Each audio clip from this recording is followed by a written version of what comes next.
Radio Pirate. Pirates Wanted. Please stand up!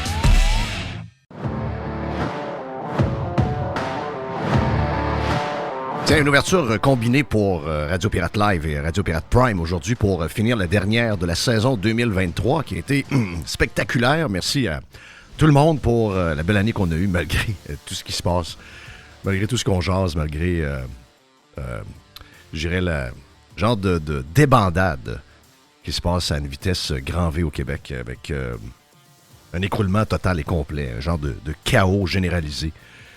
À travers ça, on réussit quand même à s'amuser un peu, on réussit à se divertir, on réussit à s'isoler, on réussit à trouver quelque chose de positif avec les gens qu'on aime, puis des passions qu'on a. Donc ça, c'est bien important de rester bien équilibré. J'espère que dans le temps des fêtes, vous allez le faire. J'espère que vous allez voir du bon monde, vous allez prendre du bon temps, vous allez prendre des bonnes bouffes, le temps de bien manger, de bien boire en faisant attention, parce que si vous êtes comme plusieurs Québécois, vous vieillissez, donc il faut prendre des marches, il faut aller faire un petit skidoo si la neige se met à tomber. Donc, beaucoup de choses à faire dans le temps des fêtes. Peut-être lire quelque chose, peut-être écouter une série sur Netflix ou un autre streamer que vous n'avez pas eu le temps d'écouter, mais très important de relaxer, parce qu'il y en a qui en ont besoin plus que d'autres. Il y a des gens qui ont eu une année difficile, donc c'est peut-être le temps de penser à soi-même dans le temps des fêtes, de prendre 10 jours, 2 semaines et de relaxer. Nous, on sera de retour le 8 janvier prochain. Mon nom est Jeff Fillion. On vous souhaite un bon vendredi. J'espère que tout se passe bien chez vous. On a Nicolas Gagnon qui va être avec nous autres pour 2 blocs. On a une super boîte à pids avec Jerry pour finir l'année.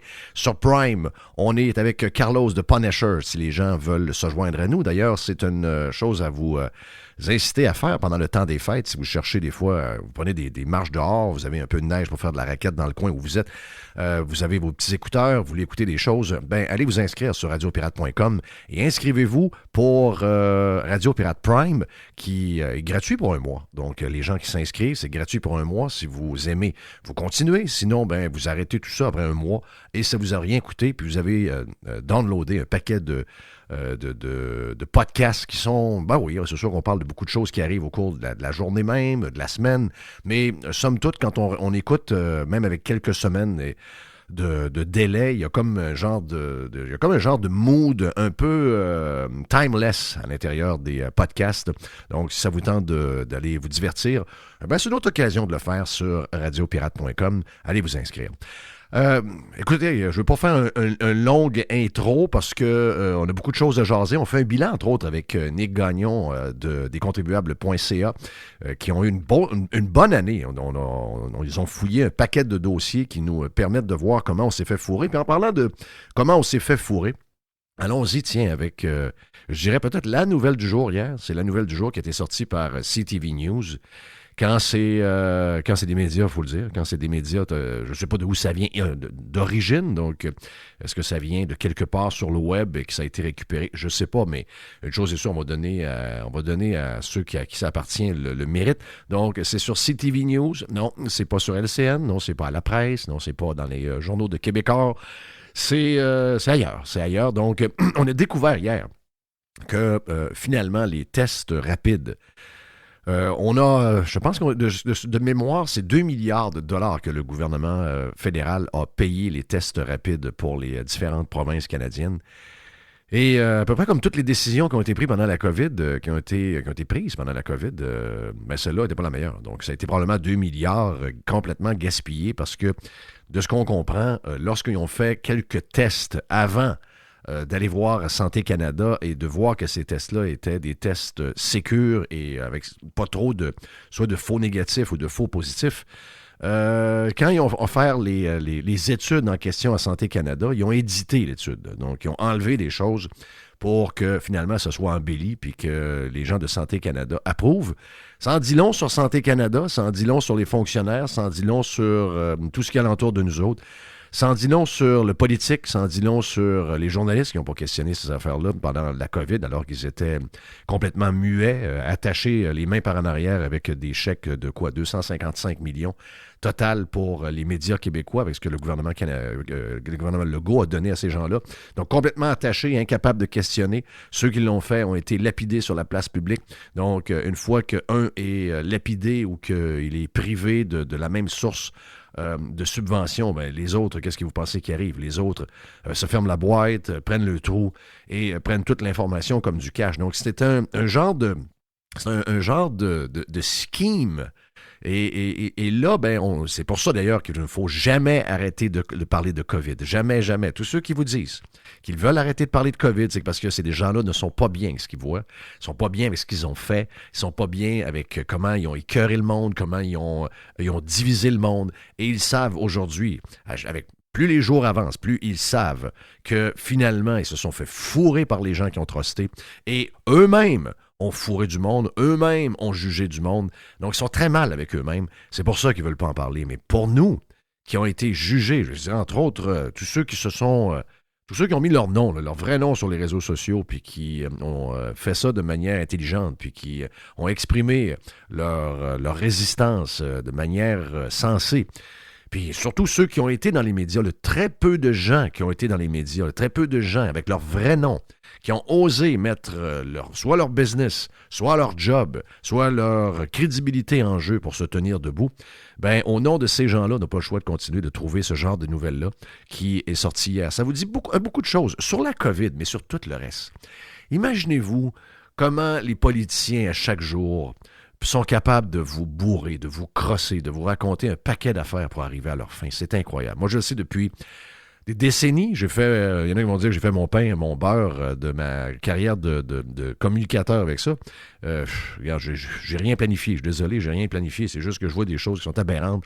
Je trouve que c'est décourageant. Je me réjouis pas de ça. J'ai pas de plaisir à voir ça. J'ai aucun plaisir à voir ça. Au contraire, j'aimerais ça que ça marche douette. J'aimerais ça qu'on soit bon. J'aimerais ça qu'on soit juste. J'aimerais ça qu'on soit crédible. J'aimerais ça pouvoir truster. J'aimerais ça pouvoir faire confiance à tous ces gens-là. Ils ont perdu ma confiance il y a longtemps, bien avant la COVID. La COVID a juste confirmé un paquet de choses. Et là, plus on s'éloigne de la COVID et plus on se rend compte que sur à peu près tous les points que les gens questionnaient à l'époque où ils se sont fait juger, ceux qu'on appelait même, et puis je parle pas des plus saucés de la gang, là, mais même les plus tempérés qu'on osait appeler des complotistes, puis toutes sortes d'étiquettes complètement dégueulasses. Je sais, je les ai à peu près toutes eues. Alors que moi, la seule chose que je cherchais là-dedans, c'est un bout de vérité, qu'on soit capable de se tenir debout entre nous autres, capable de jaser, capable de discuter, d'échanger, puis de voir à la fin de la discussion si on est capable de tirer une conclusion de ça. Mais surtout la base de tout ça, qui est la base de tout ce que je fais depuis 1996 à la radio dans la région de Québec et au Québec maintenant avec les moyens technologiques qu'on a eus au cours des 20 dernières années, XM, les autres également, puis partout où on a passé, donc c'est beaucoup plus large qu'avant. Moi, je me fais un devoir d'essayer de défendre la liberté d'exprimer tout ce qu'on a envie d'exprimer. Quand il y a quelque chose, même d'être wrong, même de ne pas avoir raison, même si après une discussion d'1 heure, on se rend compte que la personne qui au début jasait avait l'air d'avoir quelque chose de solide, et on se rend compte qu'on est capable de le démolir après 1 heure. Je veux entendre cette personne-là. Je veux entendre ses opinions. Je veux entendre. Et l'autre chose, je veux que dans la société dans laquelle on est, la base qui nous a été donnée par nos ancêtres, c'est une liberté totale, une liberté de choix, une liberté de dire des choses, une liberté de faire ce qu'on veut et que personne nous force ou que personne nous mette dans un groupe et nous exclue d'aller à tel endroit ou de faire telle chose ou de travailler pour telle personne. C'est la dernière chose. Et tout ça qui est arrivé pendant la COVID, il faut s'en souvenir pour le reste de l'éternité. Il faut que ce soit dans les livres d'histoire. Il faut qu'on fasse une grande réflexion là-dedans, même après 40 ans. Il va falloir, parce que c'est le seul moyen que, si on veut éviter dans le futur les mêmes foleries, il faut absolument faire un genre de bilan, et ce bilan-là ne se fait pas en 24 heures. Ce bilan-là se fait, on le voit à chaque jour, il arrive des choses. Donc, dans 15 ans, il va arriver encore des choses en passant. Donc, C'est une mauvaise nouvelle qui est arrivée hier, dans le sens que c'est dégueulasse parce que les institutions, les politiciens, les médias, tous ces gens-là qui ont collaboré à ce genre de mascarade, ben encore une fois, ils mangent une claque sur la gueule et toute leur crédibilité, le peu qui leur reste, eh bien, elle s'effondre encore. Donc, et une société riche, une société juste, une société fun, une société de laquelle on est fier, peut pas avoir des politiciens, des institutions, des médias, des gens des leaders. On peut pas avoir des menteurs, on peut pas avoir des crosseurs, on peut pas avoir ce genre de personnes-là parce qu'on n'arrivera à rien, on bâtira absolument rien à partir de là. Donc, moi, je fais partie des gens je sais qu'il y a beaucoup de gens qui ont peur du grand reset. Mais quand je vois une nouvelle comme hier, bon, c'est peut-être pas le même reset que la gang qui parle au bout du monde là-bas là, avec leur réunion bizarre. Mais il y a un grand reset qui doit se faire quelque part. On doit repartir ça à zéro parce que tout ce que nous avons devant nous autres, c'est un genre de mirage. Et quand on arrive près du mirage, on voit qu'on est dans une dombe. Et ça, excusez-moi, mais on faut repartir à zéro. On a une belle année. Moi, je pense que je suis un éternel optimiste. Je pense qu'on est... c'est Jerry qui nous en parle régulièrement, qui nous dit, et c'est le cycle de la vie un peu, quand ça va mal, on crée de grands humains, de grands hommes. Quand ça va trop bien, puis qu'on devient des genres de fat cat, puis du monde en pyjama, du monde avec des babouches, puis qui font pas grand-chose de leur journée, qui font du télétravail, puis qui sont tous bandés à écouter un seul discours à la télévision. Eh bien, on appelle ça une forme de lâcheté. C'est une forme de paresse intellectuelle. Et ça arrive quand ça va bien, OK? Donc, les Romains nous l'ont montré. On a appris ça à l'école de bonne heure. Les Romains se sont écroulés après... Ça a pris du temps, là. Ça a pris du temps. Rien ne se fait en l'espace de quelques semaines, de quelques mois. Ça prend des années, des décennies. Ça prend même 100 ans des fois. Mais je pense qu'on est rendu au bout de cette affaire-là. Et on est probablement en train, sans s'en rendre compte, on est probablement en train de créer de grands hommes, quelque part, qui vont prendre le contrôle et qui vont tracer cette gang de momounes qui nous mènent du monde fait, on dirait qu'ils sont faits avec du coton de fond de short, une gang de mollassons qui sont en contrôle. Moi, je dis souvent que on dirait qu'aujourd'hui, les gens qui nous dirigent, les gens qui nous donnent leur opinion dans les journaux, les chroniqueurs, les journalistes, les politiciens, qui sont souvent les mêmes, ils sont comme interchangeables, on dirait que ce sont tous les enfants qu'on voyait tenir la main des professeurs dans la cour d'école lors des récréations. C'est cette gang de momounes-là qui ont pris le contrôle de la place. À un moment donné, les vrais leaders, les vrais de vrais, les vrais alphas vont reprendre leur place. Et je sens, en tout cas, 2023 est une année spéciale, 2022 était complètement capoté, mais on est peut-être à la fin d'un cycle. Et on est peut-être vers quelque chose de nouveau. Et on s'en va peut-être vers quelque chose d'extraordinaire. Donc, je vous dirais, il faut garder un fond d'espoir. Puis c'est l'espoir que j'ai pour 2024. Je vous souhaite d'abord, parce qu'on ne pourra pas se parler le premier, on revient le 8, comme je vous disais. Je vous souhaite une super année 2024, puis tout en travaillant fort à rebâtir notre société. On va trouver du temps, justement, pour être certain que 2024 va être meilleur que 2023. Il faut trouver un moyen que ça soit. Une des premières choses qu'on doit faire, OK? Une des premières choses qu'on doit faire, puis je vous quitte parce qu'après, on a Jerry qui est là, on a Nick Gagnon qui est là, donc on a beaucoup de choses. Mais pas longtemps. Juste vous dire, hier, dans le bloc numéro 2 de Radio Pirate Live, on en avait reparlé un peu plus tard dans le Prime avec Gilles. Gilles Parent vous a dit hier qu'il est allé chercher sa 6e dose. Une des choses qu'on doit faire en 2024, parce que c'est pas tout le monde en passant, là, mais c'est quelques commentaires. Ça a comme provoqué une genre de petite wave, une petite vague sur Twitter, des gens qui me questionnaient à savoir, mais qu'est-ce que Gilles fait là avec ses... Les amis, tout le monde a le droit à ses affaires. Il y a des gens qui peuvent être à 2000% contre les vaccins. On prend le patente des vaccins parce que c'est ce que Gilles a dit hier. Puis Gilles, je sens Gilles libre comme je ne l'ai jamais senti libre. OK? Sur Radio Pirate, je le sens heureux, je le sens libre, je le sens bien. Puis moi, j'aime foncièrement Gilles. J'aime beaucoup Gilles. Je sais qu'on s'est pogné de temps en temps, on s'est piqué, mais j'aime beaucoup, beaucoup, beaucoup Gilles. Puis je suis content de l'avoir. Puis je suis content que Il n'y a aucune retenue avec nous. Rappelez-vous l'histoire au début, il est arrivé la première fois. Il nous a dit comme ça, à la Gilles, je vais voter pour la CAQ. Puis là, on discute, puis on discute, puis on discute. Puis là, pendant la campagne, il se rend compte qu'il y a des affaires qui ne marchent pas. Puis là, à un moment donné, Éric Duhem me texte et me dit « Hey, j'ai rencontré Gilles. Gilles vient de me dire à l'épicerie qu'il va voter pour moi. » Donc, c'est Gilles. J'adore Gilles. J'adore ce côté-là. Puis, moi, c'est ce que j'aime de tout le monde. J'aime quand les gens parlent, que les gens mettent leur nom sur une tribune, les gens parlent, les gens s'expriment. Ils disent des choses, souvent, moi, que je suis pas d'accord, mais je suis content de les entendre. Je suis content qu'on soit capable de le faire. Et la dernière des choses que je voudrais qu'on fasse pour rebâtir la société qu'on trouve complètement fuckée en ce moment, c'est de justement se concentrer à toujours vouloir écouter des gens qui pensent comme nous. Ça, c'est la solution qui ne fonctionnera pas, 100%. Ça, c'est la solution de la gauche et c'est elle qui nous a amenés là. Si vous êtes pirate, si vous êtes plus conservateur, si vous êtes plus de droite, vous êtes condamné à entendre des choses que vous n'avez pas. Mais vous allez continuer à les entendre parce que vous êtes fait fort, vous êtes plus fort que les autres et vous n'êtes pas comme l'autre gang. Donc, on est capable, on est fort. On est fort. Moi, je suis pas capable. J'ai entendu Yann Sénéchal, il y a 2 ans, dire que les gens devaient aller chercher. Come on!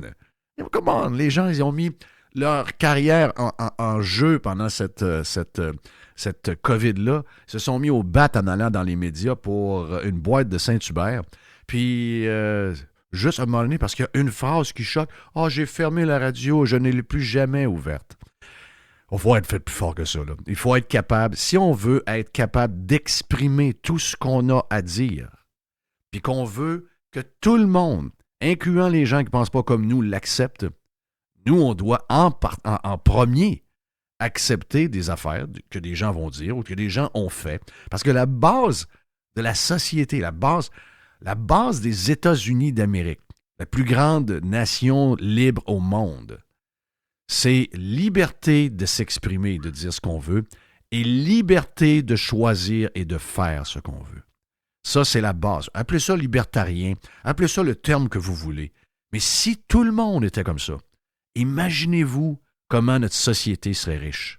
Pas riche en argent, riche justement, juste être si on peut exprimer en trillions de libertés, ce serait une des plus grandes sociétés libres de l'histoire. Et ça part par nous-mêmes. Ça part pas nécessairement par les médias. Regardez ce que 2023 est extraordinaire pour ça, d'ailleurs. Elon Musk a fait une job incroyable avec X. Et c'est exactement ce qu'il a fait. La gauche est en joie le vert. Parce que la gauche est en crise que Elon Musk donne la même liberté aux gens de l'autre bord que ceux de la gauche ont. Donc, nous, on est condamnés. Je sais qu'on n'est pas... Je m'adresse à peut-être à quelques personnes qui ont été offensées. C'est peut-être même un terme un peu dur. Mais on est... Si on veut... D'abord, montrons qu'on est fort, là. Montrons qu'on est fort. Il faut être capable d'entendre des affaires et d'accepter ce que les autres font et disent sans se mettre en boule dans le coin. Parce que si on fait ça, on s'exclut par après. On est en train de s'auto-éliminer de la prochaine discussion dans laquelle tu veux être. Donc, regarde, c'était... En tout cas, hier, c'était... Quand j'ai entendu Gilles, je suis allé chercher une tu sais, j'ai eu la même réaction quand j'ai vu Kelsey, qui est un joueur que j'aime je l'aimais beaucoup avant qu'il soit avec Taylor Swift. Depuis qu'il était avec Taylor Swift, m'énerve un peu. Pas lui, mais plus elle. Mais quand j'ai vu qu'il faisait des annonces pour Pfizer, je me suis dit, oh my God, mais dans le fond, il fait ce qu'il veut.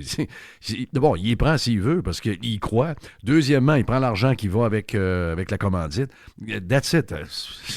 Puis, la seule différence que je peux faire, c'est que si moi, Pfizer vient me voir, je dis non. Donc, c'est comme ça qu'on devrait fonctionner. Et si tout le monde au Québec, peu importe comment vous voyez les choses, peu importe si vous êtes socialiste, vous êtes un libertarien, tout le monde est comme ça. Mais on va dire de quoi? On aurait une société extrêmement riche. Voilà, c'était le petit clin d'œil juste avant de partir pour 2024. Mon nom est Jeff Fillion. J'espère que vous allez passer de bons moments dans les prochaines minutes parce qu'on s'en va vers une boîte. C'est une boîte à Pids le vendredi. Donc, boîte à Pids avec notre ami Jerry et Nicolas Gagnon, que vous allez entendre de plus en plus en 2024. J'ai vraiment aimé sa participation en 2023. Un bon jeune qui se développe bien avec nous autres. On a bien du plaisir. On y jase tantôt sur RP. Listen, radiopirate.com. Radio Pirate. Faites partie de l'invasion.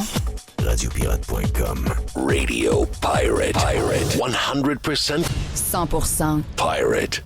Oui, bonjour. Je voudrais commander une pizza, s'il vous plaît. La boîte. Pizza, pizza. La boîte à pizza. Et voici Jerry. Jerry, la boîte à pizza. La dernière boîte de 2023 avec de la cannelle dessus. C'est ça, pizza. Ça, c'est vraiment là, un ménage du frigidaire. Avant d'embarquer ton stock de Noël, on achète beaucoup de stock pour le temps des fêtes. On fait un genre de ménage de frigidaire. Tout ça doit faire bizarre. Un reste de zucchini. Après ça, il reste une espèce de bout de jambon. Mettons qu'il reste des beignes. Oh, tu peux quasiment en mettre sa pizza. Ah oui? Oh, oui, c'est genre de mettre. Tu prends une pâte, tu rougis ça avec de la tomate, un peu de fromage, puis tu vidanges un peu ton frigidaire. C'est ça, un peu ça la boîte à pizza. Mais c'est la dernière de 2023. Puis c'est ça. Mais 2023, c'était une très bonne année de bourse en général. OK? Donc, à la bourse, on l'achète des choses, on achète des actions, puis les actions montent. Donc, on gagne en valeur. Ça, c'est ce qui est arrivé cette année. Mais dans des années comme 2023, il y a des perdants. On les appelle les nounours. On les appelle les bears. Donc, à la bourse, il y a deux manières de trader. Les plus expérimentés vont trader des deux bords. Monsieur, madame, tout le monde, on trade d'un bord. Donc, on achète des actions, on attend qu'ils montent.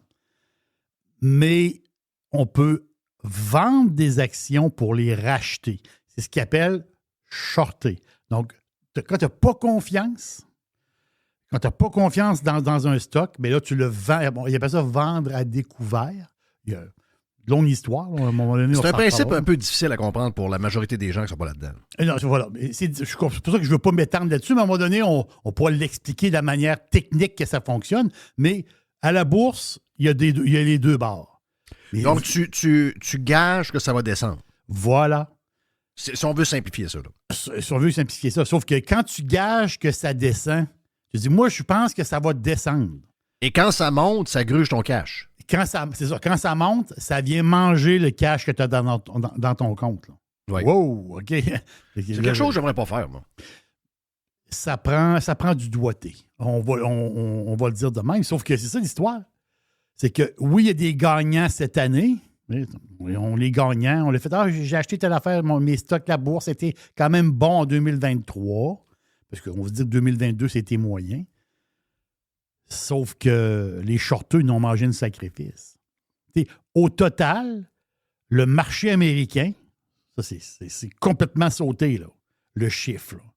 Ceux qui ont perdu, puis il y en a qui ont gagné, il y en a qui ont perdu, ceux qui ont shorté cette année, au total, les shorts, si tu les additionnes ensemble, c'est une perte de 178 milliards de dollars. Boum! Je répète le chiffre. 178. Oh, c'est vrai qu'un milliard, c'est plutôt trop. Qu'est-ce que c'est? Un milliard, c'est 1000 millions. 1 million, 2 millions, 3 millions. 1000 millions, c'est 1 milliard. 178 milliards de dollars de gros nounours qui ont dit, nous autres, on va dans le sens contraire du marché. Mais le marché est allé dans l'autre sens. Il a monté. Les nounours ont perdu 178 milliards. Exemple, Apple, 8 milliards. Donc, il y a des nounours sur Apple qui n'ont perdu. Google, 2 milliards. Après ça, Tesla. Il y a du monde qui a perdu 12 milliards dans Tesla. Je dis du monde. Beaucoup de monde, là, mais quand même. Nvidia, 12 milliards. Donc, au total, c'est combien ça? Amazon, 5 milliards. Au total, ça, c'est les gros. Ça, c'est les 7. On les appelle les 7 magnifiques. C'est beau, ça. Les 7 magnifiques, c'est Apple, Google, Microsoft, Meta, Meta, c'est Facebook. Tesla, Nvidia, Amazon, ça, c'est les 7 magnifiques. Beaucoup de milliards perdus parce qu'eux autres, c'est des stocks qui ont profité cette année. Et souvent, les shorteux, on les appelle comme ça, ou tu peux les appeler les gros nounours. Les shorteux, eux autres, ils se sont fait pogner les culottes à terre. C'est tout à fait incroyable. Et en parlant de gros stocks, de grosses compagnies, Facebook, face de book pour les intimes, Facebook Meta, Facebook, c'était quand même une bonne année. Là. Mais l'affaire, c'est que Zucchi, le gars avec le toupette carré, lui, Zucchi, il possède beaucoup d'actions de Facebook, personnellement. On s'entend-tu? Je pense qu'il y a 800 000, je vois comme ça, là, je peux me tromper de quelques milliers. Là. Il y a à peu près 800 000 parts classe A votantes de Facebook. 800 000. Et il y en a 200 millions de classe B. C'est pas pour rien qu'il vaut 120 milliards, le toupette carré. Il est-tu riche? Il est excessivement riche, là. L'affaire, c'est que lui, l'année passée, parce que quand tu es riche comme ça, tu as des valeurs. Mais si tu t'en vas t'acheter un pain, la fille a dit 4,25 s'il vous plaît. Alors, tu te dis, moi, je suis Mark Zuckerberg. Ouais, mais elle dit, ça me crisse quoi, ça? De moi, 4,25? Ouais, mais je suis Zuckerberg de Facebook. Mais encore lisse, Chris, paye-moi 4,25. Le pain coûte 4,25. Mais lui, Zucchi, pour vivre, là, ça, il prend de l'argent. ça a l'air drôle à dire un peu, là, mais lui, ça, il prend de l'argent. Donc, à un moment donné, il faut qu'il cache un peu. Y a-tu un salaire, lui? Oh, il y a un salaire. Il y a un salaire, Okay. mais sa femme, elle doit tout y manger. Ça, c'est... La coiffeuse. Oui, sa femme, elle mange tout son salaire. Elle doit avoir des idées infinies. Je suis certain que son imagination est infinie. C'est clair. Donc Zucchi, ce qu'il a fait, l'affaire, c'est que, Jeff, en 2022, le marché n'a pas été très, très bien parce que Zucchi, ce que je veux dire, Facebook, Facebook est tombé comme une roche. Là.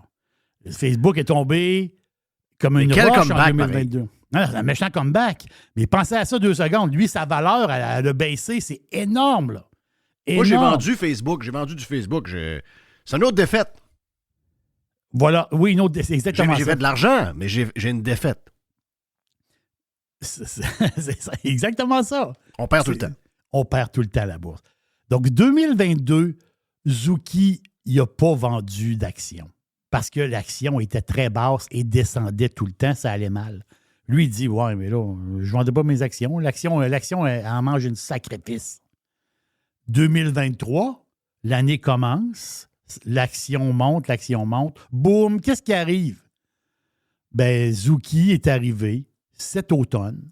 Et là, il a décidé, je vais vendre des actions. Donc, il a liquidé dans le courant de l'automne, parce que lui, il avait une grosse quantité d'actions. Il a liquidé 68 200 parts pour à peu près dans le coin de 275 pièces. Je vais aller voir ici. Meta est à 351. Wow! Zucchi! Si t'avais attendu, là, même Zucchi est perdant dans sa propre compagnie. Si Zucchi avait attendu, parce que lui, il n'est liquidé, mais à son prix moyen de 215. Parce que lui, il a liquidé. Mais à un moment donné, il est liquide. À un moment donné, c'est fini. J'ai besoin d'argent pour vivre. Il faut que je paye le pain. Mais la face, c'est que l'action de Facebook a continué à monter. Lui, il a liquidé à 215. Puis il n'a acheté, il a perdu à peu près, d'après moi, j'ai calculé vite, entre 50 et 60 millions, juste sur le mauvais move. Là. Pas, tu comprends? Lui aussi, il se fait pogner comme tout le monde. Ça monte. Il vend, parce qu'il a dit à un moment donné, je vais cacher. Il continue à monter. Donc, Jeff, tu n'es pas tout seul. Même Zuckerberg se fait pogner. Tu sais, on parle d'inflation. Drôle de boîte aujourd'hui, là. On parle d'inflation. On parle de réduflation. En anglais, ils disent shrinkflation. Moi, j'aime le nom anglais. Shrinkflation. Donc, ça, c'est l'inflation. Et la réduflation, c'est quoi? C'est les paquets. Les paquets, tout ce qui rapetisse. Et là, La chaîne Carrefour. Carrefour, c'est un genre de Walmart en Europe. C'est énorme, c'est énorme, Carrefour. Carrefour, ils sont arrivés et ils ont dit, ouais, on se fait traiter de... Parce qu'en ce moment, c'est la mode. Les magasins d'alimentation, Carrefour, ils ont d'autres affaires, là, ils ont de la guenille et tout ça, le bébé, mais je veux dire, ils ont beaucoup d'alimentation. Ils se font... Tout le monde dans l'alimentation, puis ici, en Europe aussi, se font traiter de voleurs. Le stock monte. Ah, la gang d'alimentation, c'est tous des voleurs. Là, tu te dis, ouais, mais les marges, on garde nos marges de 2, 3, 4 nanana. Ah, vous êtes des voleurs, vous êtes des voleurs. Là, Carrefour, dit, ouais, on est tanné de se faire traiter de voleurs. Je comprends que les prix montent. On est tanné de se faire traiter de voleurs. Ce qu'on va faire, c'est que ils ont commencé à faire des tests dans certains magasins. J'ai trouvé ça spécial. Ils mettent un genre de sticker, un genre de carton, un petit carton, un sticker, orange, devant les produits qui ont, 1, rapetissé et 2, qui ont monté de prix. Autrement dit, c'est pas de notre faute, c'est la faute. Par exemple, la boîte de céréales est à 350 grammes et est rendue à 320 grammes. La boîte de céréales, elle se vend 50 cents de plus, une pièce de plus. La boîte est plus petite. Le contenu, je veux dire, pas la boîte des fois. Des fois, c'est le contenu qui il y en a moins dedans. Donc, Carrefour a décidé d'annoncer des produits beaucoup.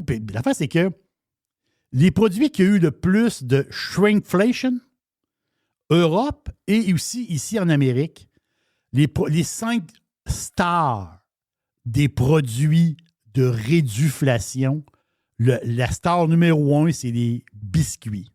Les cookies. Ah, c'est l'enfer. Ah, les biscuits, c'est une joke. C'est-à-dire, les biscuits, c'est une farce. Non, on fait des biscuits. Tu fais avec de l'or. C'est quoi l'histoire, là? Oui, c'est ça. C'est de la farine, du sucre, un peu de caramel dedans, pas tant de choses. Tu te dis, barouette, les boîtes de biscuits, ils sont rendus à 220 grammes. Non, c'est quoi cette histoire-là? La gang de Québec, c'est l'enfer, là. Non, c'est... La gang de Leclerc, c'est l'enfer. T'achètes une boîte de carton avec un rack de plastique. C'est ça que t'achètes, là. C'est-à-dire, un flot de 12-13 ans, il rouvre la boîte, mange la boîte, là. Ça veut dire, à un moment donné... Ça veut dire, c'est bien beau avoir le Chaudeau-Frontenac sur le biscuit, mais je comprends, mais ça prend des biscuits que le Chaudeau-Frontenac. Là, tu rouvres la boîte, Christophe, on dit qu'il y a 6 biscuits. À un moment donné, ça ne marche pas. Là. Mais en Europe, c'est pareil aussi. Je les avais calculés, je te l'avais dit combien il y en avait. Il y en a-tu... Ouais. C'est-tu 8 ou 12? Il n'y en a pas bien. Bon, moi, je voyais dans le milieu, je vais dire 10. Okay. Il y en avait peut-être 16 avant. Là. Non, c'est une boîte avec du plastique, puis... regardons, il y a des biscuits dedans. C'est ça, mais c'est incroyable, pareil, les ingénieurs, le monde qui pense au packaging, c'est des génies, là. C'est des génies. Donc, comment remplir le rack, mettre les biscuits pour que ça a l'air plein. Quand tu rouvres la boîte, ça a l'air plein. Tu tires le rack, ça a l'air plein. Là, tu te rends compte, tabarouette, il y en a juste 3 d'épais. Ouais, avant ça, il y en avait 5 d'épais. Là. Il y en a juste 3 d'épais. Là, ils sont tous étendus. Non, il y a un minding là-dedans. Il y a un travail. Là. Christophe, faut qu'il... À un moment donné, la boîte de biscuits qui était, dans le temps, à l'époque, un paquet de biscuits, c'était 450 grammes.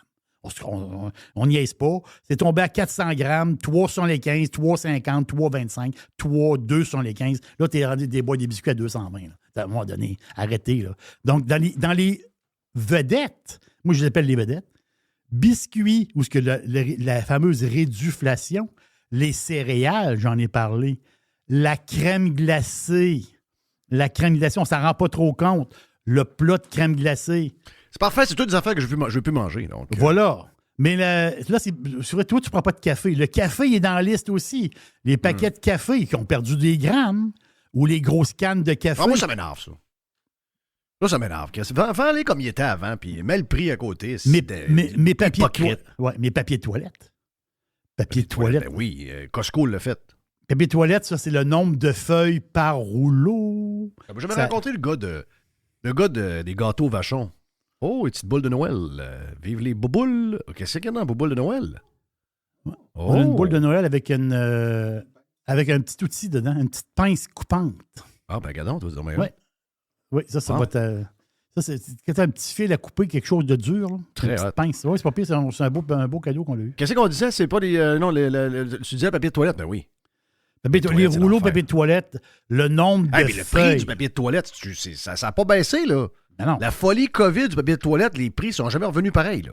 Ça, le prix qu'il y a. Ben ça, Ouais, mais le gars là, de Sherbrooke, là, l'université de Sherbrooke, il dit ben non, mais les gens ils ont bien plus d'argent qu'avant, ils sont capables d'en prendre. C'est le défenseur du modèle. Gang c'est des astis de sans cœur, ça. Allez dire des affaires de même alors que le monde en arrache. Ça, c'est Gang de sans cœur. Godbout, c'est le défenseur du système. Ben oui. C'est le défenseur du système. En parlant de réduflation, on l'arrive. C'est le temps des fêtes. Là. C'est le temps des fêtes. Qu'est-ce qui se passe dans le temps des fêtes? Beaucoup de monde. C'est la période de l'année où ce qui se vend le plus de fondue chinoise. Oui. Christophe, tu ne manges pas des fondue. Beaucoup de mangeurs de fondue chinoise. Oui, je sais. J'en connais beaucoup, moi. Oui, je t'en connais beaucoup. L'affaire, c'est que fondue chinoise, au mois de juillet, c'est pas plus ou moins intéressant. Fondue chinoise, c'est quand il fait frais, calvaire, quand c'est l'hiver, puis quand tu reçois du monde. C'est quelque chose de facile à faire. Tu mets des bassines, tu mets de la viande sur la table, des légumes, tu trempes, puis tu prends du vin. Ouais, mais tu es capable de scraper ça. Moi, je sais bien que depuis que j'ai commencé à manger il y a plusieurs années avec de la viande d'orignal, je suis capable de manger autre chose. Là. Mais si vous restez dans le bœuf, vous ne pouvez pas acheter les paquets ordinaires, là, genre congelés. Ouais, ça goûte à rien. On dirait que tu manges du papier. Là. Ouais, je sais, mais Jeff, on n'a pas d'argent. Oui, mais tu peux aller te chercher un morceau de culotte de sorlonge ou même de la ronde. C'est carrément de la ronde, ça. Oui. Tu vas te chercher un morceau de ronde, puis tu te prends un bon couteau, toi, qui est un magicien. Ils sont un peu plus épaisses que, mettons, le slicer. Mais tu prends un slicer en plus. Oui, ça prend un slicer, tu le mets. Je comprends. Oui, il y a tout ce taponnage. C'est toute la différence du monde. Oui, c'est sûr. Je comprends très bien. Mais ça coûte de l'argent. En 2024, ça va changer de nom, ça. Oui, mais attends un peu, là. Les paquets congelés, quand tu calcules au poids, là, c'est loin d'être donné, cette affaire-là. Là. Pour la qualité de viande qu'il y a là-dedans, calcule ton affaire. Va acheter Moi, la culotte de sorlonge, j'ai toujours aimé ça parce que c'est ça qu'on nous sert, nous autres, pour faire les tartares. La culotte de sorlonge, c'est la partie du sorlonge au-dessus du dos, donc au-dessus de la patte. C'est-à-dire que ce bout-là du sorlonge, il ne travaille jamais parce que la patte est en bas, tu comprends? Il n'y a pas de muscle, donc elle est hyper tendre. Elle est goûteuse. Le sorlonge, c'est une partie qui est très goûteuse. C'est une partie qui est mal aimée, le sorlonge. Donc les steaks Boston, les patentes de même, là. Puis, je vais te dire de quoi, si tu achètes souvent, il est à prix pas pire, entre guillemets. Là. Mais je suis certain que si tu fais ton calcul au poids, une fois que tu l'as coupé, puis que tu compares à combien tes paquets congelés ont acheté, mon feeling, c'est que tu es pas mal des mêmes prix, mais tu as une autre qualité complètement. Là. Je comprends. Tu sais, moi, il y a une boucherie que je vois de temps en temps. Je ne vois pas tout le temps, parce que c'est plus dispendieux. C'est de la bonne viande. Là, donc. Mais tu sais, un paquet... Les boucheries, c'est pas achetable. Alors, c'est très dispendieux, là. C'est très dispendieux, mais tu te gâtes pour les affaires de même. Mais tu sais, à un moment donné, j'avais acheté justement de la fondue chinoise, là, fraîche, là. Extraordinaire. C'est fantastique, là, mais ça veut dire le souper m'a coûté 100$. Oh, je parle 100$ juste en viande. Là. Juste la viande que j'ai mise sur la table, ça a coûté un brun. On l'a mangé ce soir-là, 100$ de viande. Puis vous étiez combien? On était 5. Ouais, excuse-moi, c'est un vol, là. C'était 20$ du rack. Ouais, on l'avait quoi? Je ne sais pas combien de grammes qu'on l'avait, mais pas c'était correct. Là. C'était parfait. C'était bon. Mais c'est dispendieux. Mais là, je parle pour les pauvres. Il y a beaucoup de pauvres, on s'entend-tu? La fondue chinoise que tu parles, là, les marques là, qu'on voit là, passer, là, les fondues chinoises qu'on achète au supermarché, puis Christophe, Mais là, en ce moment, il y a un spécial dans un supermarché. Puis c'est le front page, c'est le spécial. Quand tu regardes là, Ruby, là, c'est ça te saute d'en face. Là. C'est le spécial du spécial extra spécial. La fondue chinoise, marque Royal, choses comme ça. Tu sais, ce qu'on connaît, là. C'est 14,97 pour 3 paquets. Tu sais, les 3 paquets. Là, Okay, oui, c'est ça. Là, tu dis, hey, c'est parfait. Là, tu vois 14,97, 3 paquets. Là, ils disent, ça revient à 4,99 du paquet. Là. 5$ du paquet. Hey, tu dis, c'est pas pire. C'est bien le fun. Combien de grammes de viande dans le paquet? Mon feeling, c'est qu'il n'y a pas 200 grammes dans le paquet. C'est ça. Il y a 250 grammes dans le paquet, Jeff. Attends une minute. Attendez un petit peu. Enlève le papier. Moi, j'ai une mémoire. Parce qu'il y a du papier entre les... Non, il n'y a pas de papier, celui-là. Non? Non, pas de papier, celui-là. C'est direct. Okay. Mais moi, j'ai une mémoire. Un paquet de fondue chinoise régulier, là, qu'on l'achetait, là, la même marque, la même affaire. Il y a combien de temps? Mettons 10 ans. Mettons 10 ans. Un paquet normal, c'était 400 grammes. Un paquet de fondue chinoise, c'est 400 grammes. Oui, c'est ça. Après ça, c'était 350 grammes. Après ça, c'était 300 grammes. Ah, il m'énerve. Arrête, il m'énerve. Jeff, les paquets de fondue chinoise, Christophe, sont à 250 grammes. Quand tu disais à ton beau-frère, tu sais, ton beau-frère, moi, mon beau-frère, c'est un grand gars. C'est un gars de 6 et 3. C'est un gars qui travaille dehors. Ça veut dire c'est un gars qui mange. C'est un grand mince. Mais tu sais, souvent, les grands minces, tu dis, est-ce qu'ils mettent tout ça? Ah, barouette. Il est grand mince. Là, quand tu l'invites... il mange pour 100$, puis il en sort pour 200$. Ah oui, c'est ça. Puis là, quand tu l'invites, tu lui dis combien de paquets de fondue chinoise tu manges? Ah, 2,5. Mets-en 3. Lui, il a faim. Oui. OK, mais 3. Mais en fait, c'est que dans sa tête. Oui, moi je mange une viande, une livre et demie quasiment de viande. Qu'est-ce qui se passe? Moi, je mange pendant 3 heures et demie de temps la fondue. Là. C'est ça, mais là, tu dépasses. Là, si je remplis la patente de sauce parce qu'elle s'évapore. C'est ça, c'est le paquet à 250 grammes, plus 250 grammes, ça fait 500 grammes. Là, tu es rendu à une livre. Là, si tu dépasses la livre, c'est 3 paquets, comme le beau-frère. Mais 3 paquets, tu te dis, c'est 3 paquets de... Mais là, c'est plus 3 paquets de 400 grammes, c'est 3 paquets de 250 grammes. Tu sais, le beau-frère, lui, dans sa tête, c'est 3 paquets de 300, 400 grammes. Non, c'est fini. À cette heure, c'est miniature. Je vous le dis, là. Avant de mourir, on va voir des paquets de fondue chinoise à 150 grammes. Puis là, ils vont faire une grosse publicité. 4,99.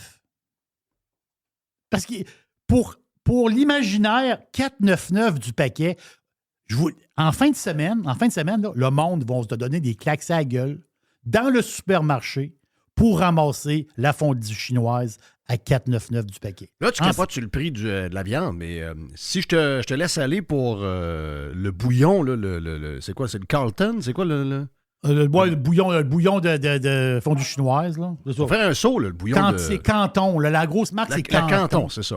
Tu vas capoter, là. Je ne sais pas comment il s'est rendu, mais je pense qu'il c'est pas achetable un peu. Je vais regarder, ouais. Ouais, mais je pense qu'il est en spécial. Là. Il y a un spécial dans ce temps-ci quelque part. Ceux qui sont membres Costco, la meilleure place pour l'acheter, c'est des paquets en boîte. C'est pas la boîte de métal, c'est des boîtes comme molles, là, un peu comme les affaires de jus de poulet. Là. C'est pour... oui. Puis c'est 3 paquets pour un prix. En tout cas, c'est toujours à peu près le moins cher. Comment tu dis? C'est Canton, la patente? Oui, c'est Canton. C-A-N-T-O-N. Canton. Y a-t-il une place? Canton. Justement, c'est celle est à 2,99 chez IGA. Ben, c'est bon, ça. 2,99 chez IGA. Métro est à 2,99. Ben, c'est sûr que là, c'est tous les spéciaux du temps. Oui, c'est les spéciaux. C'est là. Mais souvent, à prix régulier, je pense que c'est rendu 4 piastres. C'est un bouillon. Oui, c'est un bouillon. Exactement. C'est un bouillon, là. Ben, regarde, il est en spécial chez les marchés Tradition. Puis il est à 4,79. C'est ça. J'imagine que celui-là est un peu plus gros que l'autre. Là. Il doit y avoir de quoi, là. Mais non, c'est cher, sacrément que c'est cher, arrête. Non, regarde. Je suis certain qu'il a perdu. Non, je sais. Mais la mon feeling, c'est que tu vas chercher. Ça te revient à combien la livre, tu disais? Là? Tantôt, tu disais 14,99 pour 3 paquets de 250 grammes. C'est ça. 5 piastres pour 250 grammes. OK. Je peux-tu résumer ça à 10 piastres la livre? Oui, 10 piastres la livre. Bon, parfait. 10 piastres la livre. 10 piastres la livre, mon feeling, c'est que tu vas chercher un bon morceau de ronde à 7,99 la livre, fresh dans le comptoir chez le boucher. Puis, en tout cas, moi, je vois, dans ce temps-là, je vois IGA des sources. Je trouve que là-dessus, ils ont des excellents bouchers. Tu es capable d'avoir. C'est sûr que si tu prends la patente vieillie, je sais pas trop quoi. Tu prends le régulier 3. C'est pas trempé dans le bouillon. Là. C'est ça. Faut pas trop s'énerver. C'est pas pareil. Là. Ça goûte le bouillon, la mayonnaise, des paquets d'affaires. Il me semble que c'est mieux. Ouais. Tu le tranches toi-même, puis tu vas avoir de la meilleure viande pour un peu moins cher, même. Là. Une dernière petite vite avant d'aller sur la route, mon ami Jerry. Une petite vite. Il y a une ville qui s'appelle Meridian. Méridien en français. Meridian, Idaho. Idaho, imagine-toi. Mm-hmm. Attends. Les patates, les terrains de football bleu. C'est Oui. la capitale, c'est-tu Boise? C'est Boise, Idaho. Voilà, mais Meridian, c'est comme la banlieue de Boise. Donc, c'est un genre de Charlebourg. C'est comme... c'est de la banlieue. Là. C'est l'espèce de Longueuil de Montréal. Là. C'est un petit peu en dehors. Fait que Meridian, Idaho, il s'est passé un genre de tremblement de terre cette semaine. OK. Mais pas un tremblement de terre comme on connaît. Il a ouvert le 400e restaurant In-N-Out aux États-Unis. À Meridian, Idaho, Jeff. Attends un peu, là. Imagine-toi, le In-N-Out se bâtit. Et le In-N-Out met une date d'ouverture. 84 sièges intérieurs. Ça, c'est la grandeur du restaurant là, pour manger à l'intérieur et service à l'auto. Une folie totale. Tout le canton, la ville de Boise, tous les farmers, le monde autour, tout le monde. La population de Meridian, c'est 130 000 personnes. 130 000 personnes, plus... Vu comme tu dis que c'est plus tout le métro. Là. C'est ça, tout le métro. Et là, ils rouvrent Christophe, t'es bien placé pour le savoir. Ils rouvrent le restaurant de burger qui fait rêver tout le monde. Les consommateurs, il y a des consommateurs, des clients, okay, des clients étaient... quand ils ont dit le restaurant rouvre à 10 h lundi, il y a du monde qui était là 30 heures avant. Bien là, ça fait une semaine que le restaurant est ouvert. Et si vous allez chercher un burger, c'est encore, peu importe l'heure, c'est... Un genre de 6 heures d'attente au service à l'auto? C'est 3 heures. Okay, le moins long. Regarde, elle est Linda, OK? Linda Daudet. C'est Linda. Linda Daudet de Eagle, de la ville de Eagle. Elle est allée lundi, OK? Elle est arrivée à 6h52. Okay. Et elle a eu son burger sécure à 9h39 p.m. Il y a du monde en tabarnak. Non, c'est Inferno. À date, ça n'a pas lâché. C'est un phénomène. Là. In-N-Out Burger, c'est un phénomène. Là. C'est un phénomène, tu dis? Regarde. J'ai mon chapeau d'In-N-Out Burger, puis mes filles me demandent quand est-ce qu'on part dans l'Ouest manger In-N-Out. Il va tout bout de champ. C'est ça. C'est ça. On va aller prendre l'avion, on va aller dans l'Ouest. Ben oui. Et il est où le In-N-Out le plus à l'Est? Il est au Texas. Il est-tu au Texas ou il est à Nashville? Il n'est pas encore ouvert à Nashville. Ah, OK, il n'est pas encore ouvert à Nashville. Ça. Non, parce qu'à Nashville, ce qui ouvre, c'est un genre de headquarter, parce que c'est leur porte d'entrée vers l'Est. Parce que ça, c'est pas du congelé, hein. Donc, il y a une patente dans l'histoire. Là. Oui, il y a une logistique. Il y a une logistique un peu plus complexe. Donc, vu qu'il n'y a pas de patties congelées, c'est un autre game. Voilà. Donc, c'est la folie chez... C'est la folie à Meridian. Je te pose la question. Si, mettons, on prend la même patties, elle est congelée rapidement là, avec toutes les nouvelles techniques du jour, elle fait dégeler, puis tu prends la fraîche, puis on les met sur la même cuisson, puis je mange les deux burgers. Est-ce que tu penses vraiment que je vais voir la différence? En dehors du burger, oui. Dans un burger, non.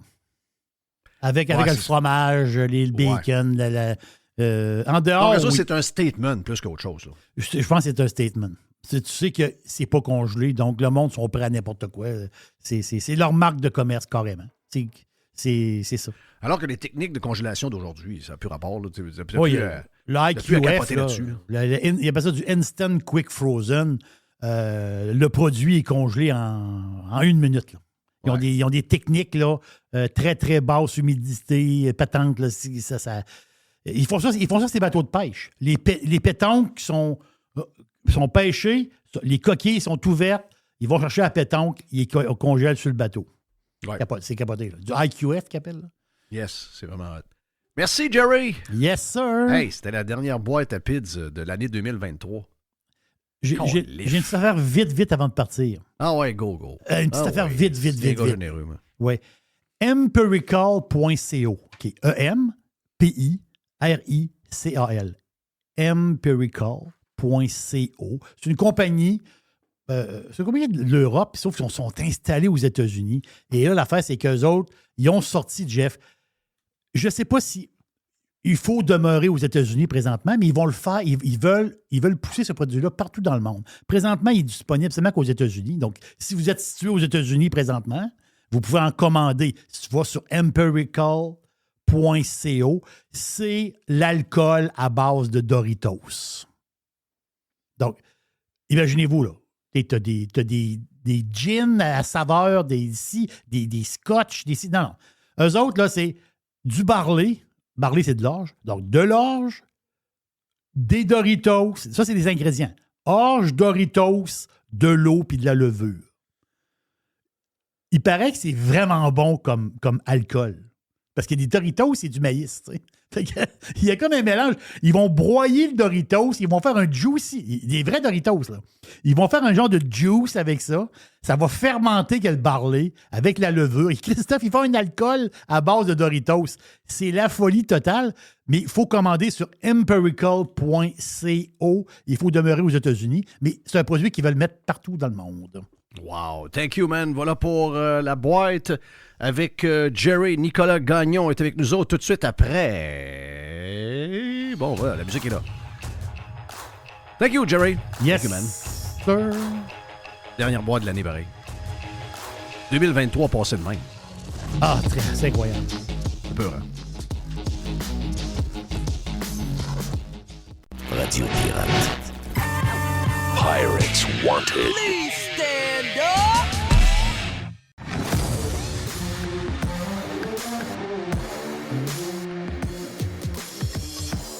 Nicolas Gagnon de la Fédération canadienne des contribuables à contribuable avec un S.ca. Nick, t'es salué. Bonne fin d'année 2023. On dirait que l'actualité ne veut pas lâcher pantoute. Plein d'affaires. Hey, t'as-tu pris les dernières histoires du comptable là, de défenseur du modèle, le Pierre Fortin de l'Université de Sherbrooke, là, qui s'appelle comment, Godet? Godbout, peut-être. Godbout. Puis Oui. lui, il dit, moi, il dit que mon salaire de 225 000 là, comme prof, je travaille pas fort. Je fais plein d'études le Québec. Je suis un ange gardien pour le modèle. Puis je vais vous dire une affaire, là, les prix qui montent, les gens incapables de pareil. J'ai calculé ça, là. Puis il dit, les gens, ils sont pas supposés de sentir ça. Ils ont bien plus d'espace dans leur portefeuille. Ils sont pas supposés de subir ça pantoute. Leur capacité d'acheter, c'est la même. Sacrement, dans quel monde ça vit, ce monde-là? Dans le monde des gens qui reçoivent des salaires à 6 chiffres et qui sont 100% subventionnés ou à peu près, parce que c'est clairement les seules personnes qui semblent être capables d'avoir des réactions comme ça quand on parle de l'inflation. Je veux dire, on s'entend qu'on regarde vraiment de manière objective. Tu regardes juste l'inflation alimentaire, c'est bien au-dessus de l'inflation qu'on n'avait pas de rappeler, là, qui est toujours aux alentours du 4-5%. L'inflation alimentaire, ça frôlait le 10, 20, 25% par moment. Ça, c'est ce que les gens voient vraiment dans la vie de tous les jours. Tout le monde fait son épicerie à chaque semaine. Tout le monde remarquait la hausse des prix. Fait que, tu sais, qu'un professeur... Je l'ai dit hier. Mes exemples, je les garde depuis 2 ans. Milieu de la COVID, avant que la folie commence, saumon régulier avec la peau au Costco. Pendant la COVID, on parle du mois de mai 2020, juin 2020, 19,99 le kilo, comme c'était depuis toujours, sacrément, depuis au moins 2-3 ans. Et là, on est rendu à 33,99 le même saumon au kilo. Je veux dire, si vous me parlez de 5 % d'augmentation sur le prix, ou encore la fameuse lasagne où j'ai fait ça c'est devenu comme tout le monde riait de moi un peu parce que moi, je mettais une image qui me montrait c'était quoi le vrai coût de l'augmentation. Là, parce que le prix au kilogramme, ça donnait à peu près, c'est toujours la même grosseur, ça donnait à peu près 13,50 13,60 dépendamment comment il y en avait dans le plat. C'est un plat fait à la main par Costco, mais ça donne à peu près 13,50, mettons. Mm-hmm. Et là, avec l'augmentation du prix au kilo, la même grosseur, on est rendu à 20$ pour la lasagne familiale. Donc, tu sais, je veux dire, c'est au-delà du 5, là. C'est autre chose. C'est complètement, c'est comme tu dis, c'est du 10, c'est du 15, c'est du 20, là. C'est ça, puis l'inflation, il faut rappeler que c'est une moyenne. On prend en considération plusieurs éléments là-dedans. On s'entend que si tu prends juste en considération l'augmentation de l'immobilier, Je veux dire, on ne parlera pas des loyers, mais juste des hypothèques qui ont augmenté au cours des dernières années. Ça, je veux dire, c'est pas une illusion, là. C'est pas une vue de l'esprit où est-ce que les gens s'imaginent qu'ils payent plus cher. Ils payent beaucoup plus cher. Tous ceux qui ont un renouvellement hypothécaire en ce moment, ils la trouvent vraiment pas drôle, là. Puis pour venir à l'alimentation, on s'entend que, tu sais, si on prend vraiment l'élément le plus basique qu'il y a pas, qu'on parle des œufs, qu'on parle du beurre, qu'on parle du lait, ça aussi, ça augmente. Veux pas, il y a toute la question aussi de tous les mécanismes qui font en sorte que ces prix-là ne sont jamais revus à la baisse. On pourrait parler de la gestion de l'offre, entre autres. Mais il y a toute la notion du fait que, gars, ça a augmenté comme ça se peut pas. La brique de beurre à 6 7 là. On l'a vu à 8,99 régulièrement. Oui, 8,99. Ben oui. En 8,99, bon, tu vois, ça fait un bout que j'ai pas été acheter ma brique de beurre, mais tu sais, quand tu dis que tu es content de la trouver en spécial à 6 c'est qu'il y a un problème, tu sais. Mais malheureusement, des gens comme Godbout, que je respecte quand même son niveau académique, de démontrer cette déconnexion-là, c'est digne d'un politicien bien plus qu'autre chose. Puis on s'entend que le modèle québécois qui le défend, en tout respect, c'est pas tout à fait le modèle là, le plus résilient en ce moment. On n'arrête pas de se faire dire, comme c'est le cas il n'y a pas si longtemps, par le ministre de la Santé, M. Dubé, qui nous dit de rester à la maison, de faire attention, de ne pas se rendre dans les urgences. On met plus d'1 milliard de dollars par semaine dans un système de santé pour se faire dire de rester à la maison. Puis on n'est plus en pandémie, là. C'était assez bien cute de dire ça en 2020-2021, mais là, quand on est rendu en 2023, se faire dire ça, puis après ça, on a des élites qui nous disent « Ah non, on défend le modèle, tout va bien. J'ai un salaire dans les 6 chiffres, puis moi, l'inflation, je vois pas ça aller. » À un moment donné, on a l'impression de se faire rire de nous autres, pas à peu près, là. Ces défenseurs-là sont incroyables, sérieux. Ils s'en servent, là. Tu sais, je veux dire, c'est pas arrivé par hasard, cette affaire-là, là, tu sais, que le gars, il a comme une étude. C'est comme tu dis, c'est subventionné. Il y a des programmes qui vont avec ça. C'est des défenseurs, c'est vraiment les défenseurs du modèle québécois. Ils prennent. Ils payent dans les universités, puis là, à tout bout de champ, quand ils en ont besoin, ils ressortent.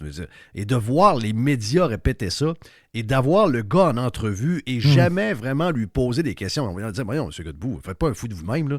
Les gens s'en vont. Les gens sont rendus chez Maxi, là. Les gens sont rendus chez Super C. Ils s'en vont faire des épiceries dans des épiceries qu'avant, ils n'allaient pas, là. Il y a des gens qui n'allaient jamais dans ces épiceries-là. Il y a des gens qui vont au panier extra, qui n'avaient jamais été au panier extra. Donc, qu'est-ce qui se passe? Bien, sacrément, le monde est tight, là. L'essence est chère, tout est cher. Puis ce gars-là dit non, les Québécois, leur pouvoir d'achat, il est même plus grand qu'il était avant. Come on, man! Faut pas dire ça au monde. Puis, tu sais, je veux dire, en pleine négociation, c'est peut-être aussi pour les gens qui négocient cette affaire-là, là. Parce qu'eux autres, ils revendiquent une augmentation de 20 % en fonction de l'augmentation du coût de la vie. Parce qu'on nous fait croire que c'est pour un paquet d'affaires, là. Mais la vérité, c'est que là, ça va être toujours l'argent, là. Et là, ben, ils se font dire, ben, finalement, le salaire que tu as là est bien correct. Tu n'as pas besoin d'avoir 20 %, c'est correct. Luc Godbout le dit, tu n'as pas besoin d'avoir plus que ça. T'es parfait. Tu n'as plus que tu n'as jamais eu. My God! Quelle gang de déconnectés, de voir les médias faire le tour de ça, puis jaser avec ce gars-là, puis il était à Radio-Canada, il est allé partout. Personne n'y pose la question. On a dit, voyons, M. Godbout, il y a quelque chose qui ne marche pas dans votre affaire, là. Les gens en arrachent en ce moment. Il y a eu une tournée de médias, entre autres au niveau francophone. Justin Trudeau nous a annoncé qu'il veut continuer, donc malgré les sondages qui sont catastrophiques. Il continue, au lieu de s'en aller et faire un genre de mea culpa, puis dire, écoutez, là, je me tiens en partie responsable de ce qui est arrivé. On ne savait pas trop ce qui arrivait pendant la COVID. On a fait des gaffes. La banque a imprimé trop d'argent. On a garoché un peu trop d'argent dans le marché. On a provoqué nous-mêmes l'inflation qui est arrivée. Tu sais, un genre de mea culpa.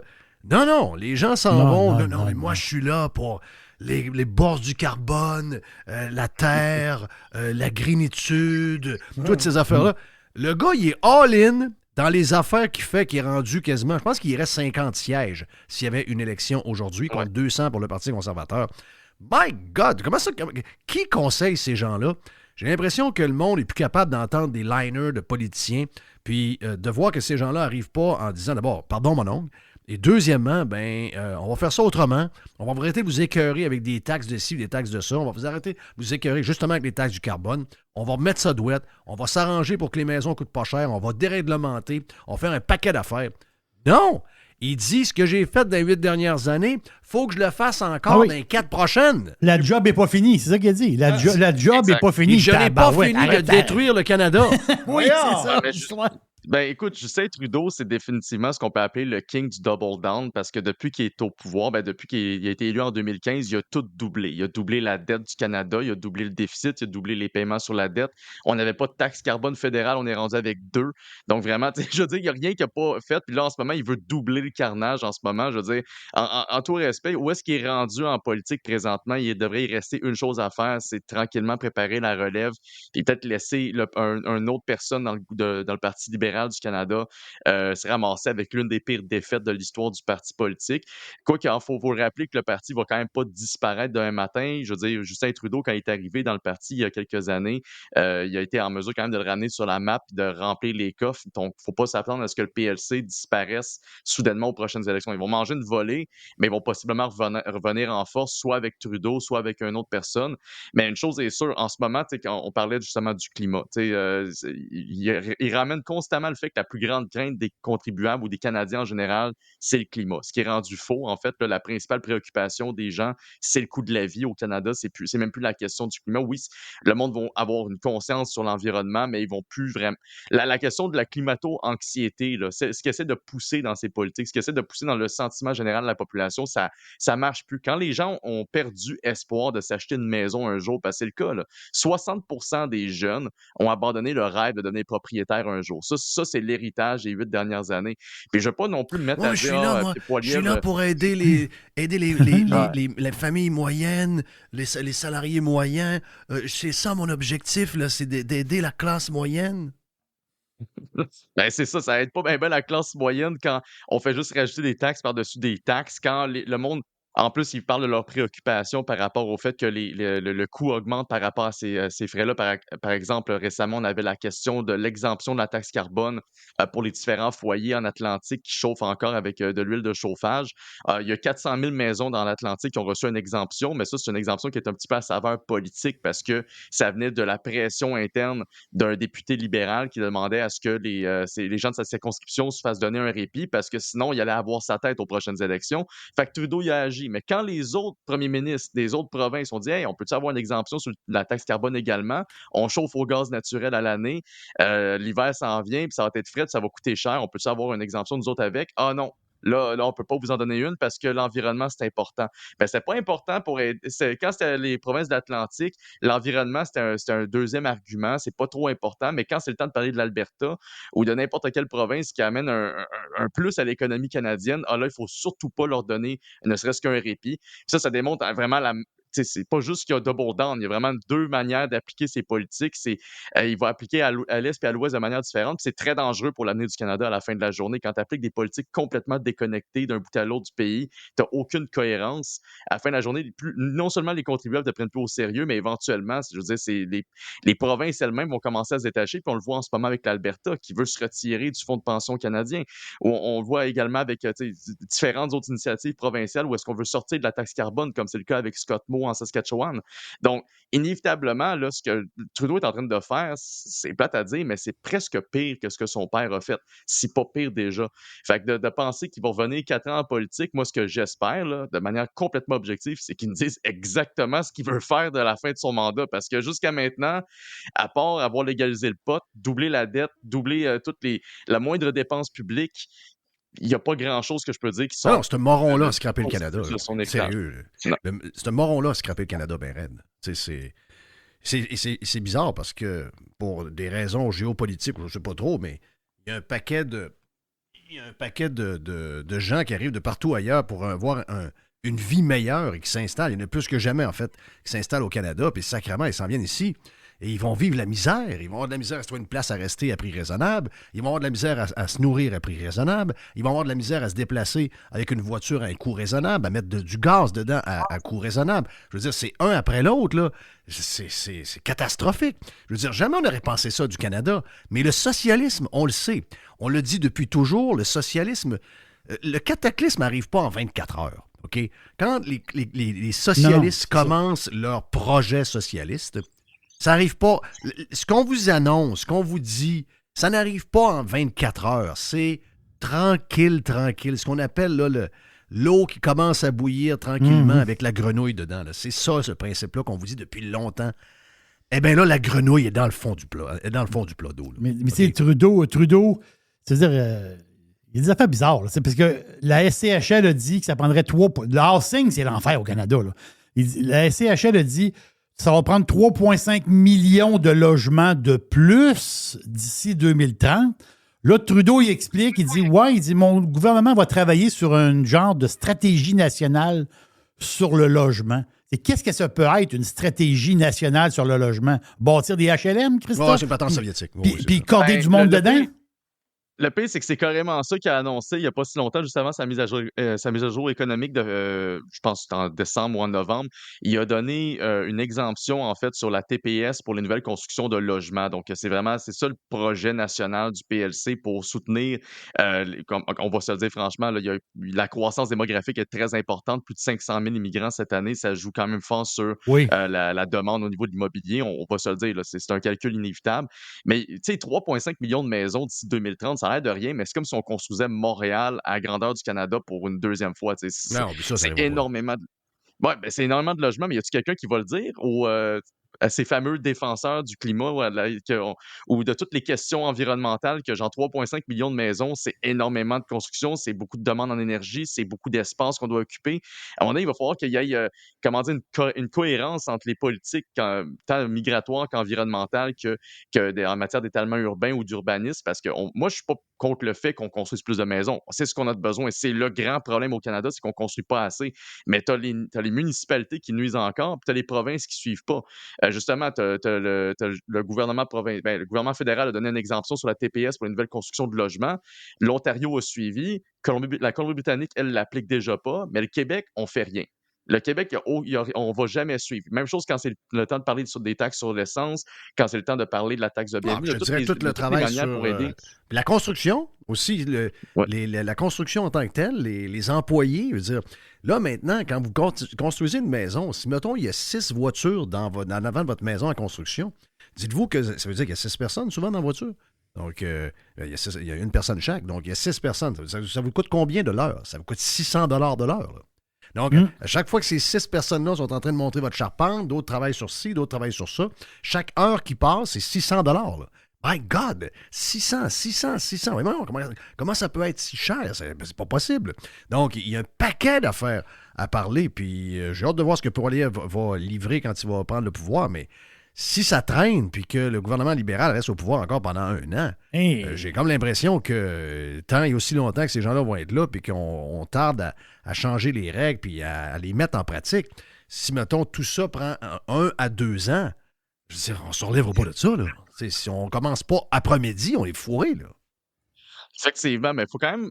Moi, je pense qu'on peut être un petit peu optimiste par rapport à ça, parce que c'est sûr qu'un an de plus avec le gouvernement Trudeau dans la tendance actuelle, ça serait pas très encourageant là, pour l'économie dans le futur. Mais il faut se rappeler aussi des années 90, quand Mulroney s'est fait tasser, quand Kim Campbell là, et le Parti progressiste conservateur se sont fait tasser, puis c'est Jean Chrétien qui a été élu. Je veux dire, Jean Chrétien n'est pas arrivé devant des finances publiques très équilibrées. Là. L'économie canadienne était vraiment dans le trou à cette époque-là. Ils ont fait le ménage, ça a pris le temps. C'est quand même assez surprenant parce que c'est les libéraux à l'époque qui ont fait le ménage, qui ont ramené de la rigueur budgétaire à Ottawa puis qui sont assurés de ramener le Canada sur les rails par la suite.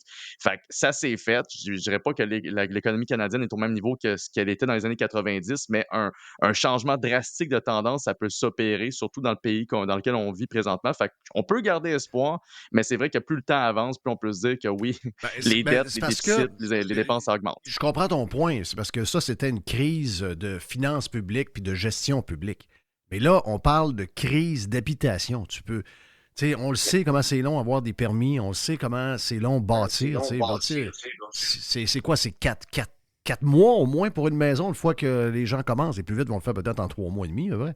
Mais mettons 4 mois par maison avant de rentrer dedans. My God! Je sais pas comment tu fais. Je sais pas comment tu fais pour bâtir autant de maisons avec une main-d'œuvre qui est quand même assez limitée. Puis là, plus on va vouloir en bâtir, plus il va y avoir une genre d'inflation de la part des sous-traitants qui vont vouloir avoir les jobs parce qu'il va manquer de plombiers, il va manquer d'électriciens, il va manquer d'un paquet d'affaires. Ouais. Ouf! My God, je sais pas comment ça va. C'est parce que plus on retarde, plus la fenêtre pour bâtir va faire qu'on va devoir bâtir plus vite. Et plus on va bâtir vite le nombre qu'on veut, plus on va provoquer une surenchère chez les sous-traitants et chez les compagnies de construction. Donc, c'est surtout ça qui m'inquiète. Hey, dernier point, je sais qu'on fait 2 blocs ensemble parce qu'on va faire un genre de quiz sur tout ce qui s'est passé dans l'année 2023. On fait le tour de chacune des affaires qui est arrivée au cours de 2023 dans le prochain bloc. Mais juste avant, je sais que contribuable.ca, ben, c'est pan-canadien, vous occupez de tout ça, mais vous regardez à peu près très souvent ce qui se passe du côté d'Ottawa. Mais du côté du Québec, Nicolas, je te parle à toi, je sais que tu as des intérêts sur le Québec depuis toujours. C'est pas ton premier rodéo, comme dirait l'autre, avec contribuable.ca. Tu avais fait autre chose avant. Donc, tu surveilles un peu toujours ce qui se passe. Qu'est-ce qui arrive avec l'histoire des profs, puis des employés de l'État, puis des infirmières? C'est quoi le fond de l'histoire, là? Que y en a qui disent ils veulent avoir des meilleures conditions, c'est pas nécessairement du salaire. J'ai des gens qui m'écrivent qui me disent ben non, moi je suis à sa ligne de pitage, ça parle juste d'argent. L'autre gang disent ben écoute, ben ils veulent pas régler. Moi je suis arrivé avec une phrase qui a dit que, puis j'y tiens encore à le dire, je pense qu'il n'y aura pas de règlement tant et aussi longtemps qu'on est dans une crise de virus pulmonaire quelconque. Là. Je pense que c'est un genre de COVID.